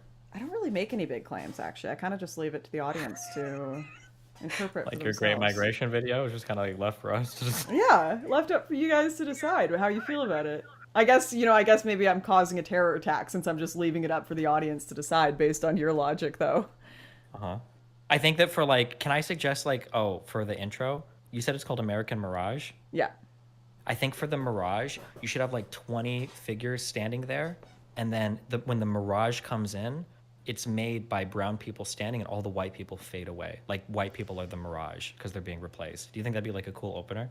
I think that you should start doing graphics work for Stormfront. I think they could use innovative ideas like that. I downloaded, it was either GIMP or some Adobe program like 3 weeks ago because I wanted to do like graphic editing, and I just ended up making like 50 Amogus memes, and I just ship them on Twitter basically every time I see a tweet that it can fit to. So maybe okay, next time I can. Are we Yeah. Are we what? Sorry, my mom just texted me. What'd she say? She told me to stop swearing. Okay, well, My turn mom's down so the cute. language. So Yeah. true. Okay, are we she's gonna play listening Corekeeper right or are now. you going to bed? Pardon? I'm going to bed pretty soon. Okay, Okay. it's late. It's 12:30 for me. Okay. You should tell your mom that you swear every time you get frustrated because you're getting absolutely dominated in conversations. Make sure she knows that. My mom hates you. Well, I'm a nice person. Why would your mom hate me? Oh, because I'm probably half Cuban or whatever, huh? You're It's a that kind horrible of thing. liberal. Yeah. I don't think she hates What is you. your? Why would your mom? My hate mom me? doesn't hate anyone. She's a lovely lady. I think she just thinks you're stupid. That's okay though. Yeah, bring her on sometime if she wants to come on and chat. Hey, what's Listen, her name? What's my her mom. first My name? mom is a lovely lady. Look, you're just Uh-huh. gonna make her dislike you more. My mom Good. is an Well, that's angel, fine. an absolute angel. Okay. Well, if she ever wants to come on and chat, okay. Lauren doesn't have to be here. We don't need this loser here. Have a nice, friendly conversation between the two of us. So. Great. All right. Well, I guess I'll. If you're going to bed, I'll wrap up my stream here too. No Corekeeper. I'm Yeah. sorry, I lied to you, chat. I lied to you. Next time. because Listen, you unfortunately- stream so late. It's 12:30 for me. Okay. I don't know. Steven took way too long to answer my question about Muslim terror attacks. So No, I think you I lose answered your out on question video pretty games. to the point. But I didn't you know, even it's get an okay. answer the whole time. Tragic. Wait, what do you think you didn't get an answer on? Tragic. Just really, really sad. That's but right. Just it was run great away. talking. Uh huh. You have a good one, bud. Yeah. Have I'm a sure we'll talk wait. again Wait. soon. Unfortunately, no, I'm Can not. you- I'm not clicking on your Go and Israel video. I'm not. Wait. All right. Okay. Do you just had think a- that you could be signaling anti-Semitism to your audience by mocking this, bud? Not in this video. because Should I be it's one of this- contacting the Wait. ADL? Yes. If you watch this one, you can report me to the ADL. Just this last one, and then I'll never link you one again. Okay, I promise. And then I'll plug your American Mirage video. Okay, if you show this one, I'll retweet the fucking release of it. I just need your audience to hear this one. I don't know. Wait, is this one different than the one you usually play? Yes, it's a new one. No, I'm not playing those. Lauren, please, it's such a good please. Oh, I love Don't you want your? Oh, I love Israel. Israel. Nope, I clicked on it. Lauren. All right, good night. It's Bye. no, it's You're actually wrong. different. It's new. All right, It's I did different. click on it, unfortunately. Yeah, and it's different. All You right. just gotta watch for like 10 seconds. All right. Goodbye, bud. Good chat. Okay, bye. Have fun.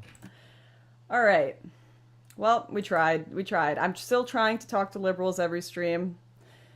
We put in an attempt. All right.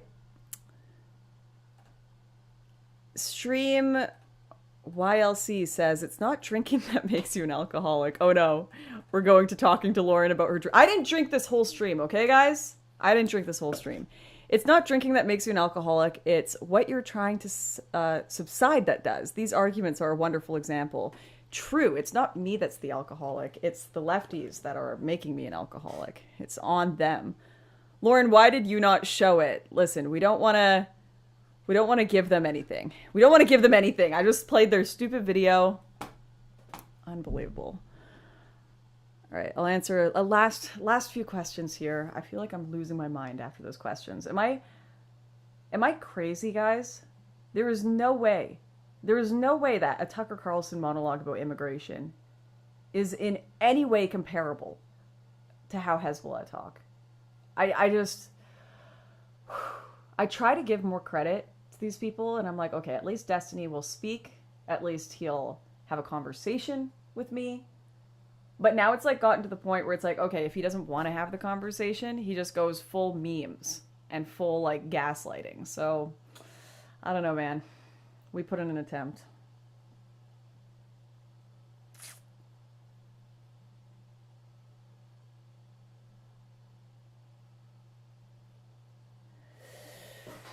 All right.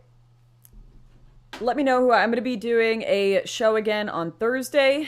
I think I'm actually like, I don't think I can talk to liberals anymore. I think you guys are right. I think you win. I think, you know, Discord chat. Yeah, Thomas says, I think he's just winding you up. That's exactly it. It's just taking the piss. And I can't have conversations like that. I'm too autistic, all right? I'm too autistic for that. So well, maybe we'll do some gaming stream with Brittany on Thursday night. Thursday, 6 p.m. Pacific time. I'll see you guys there. Great chatting.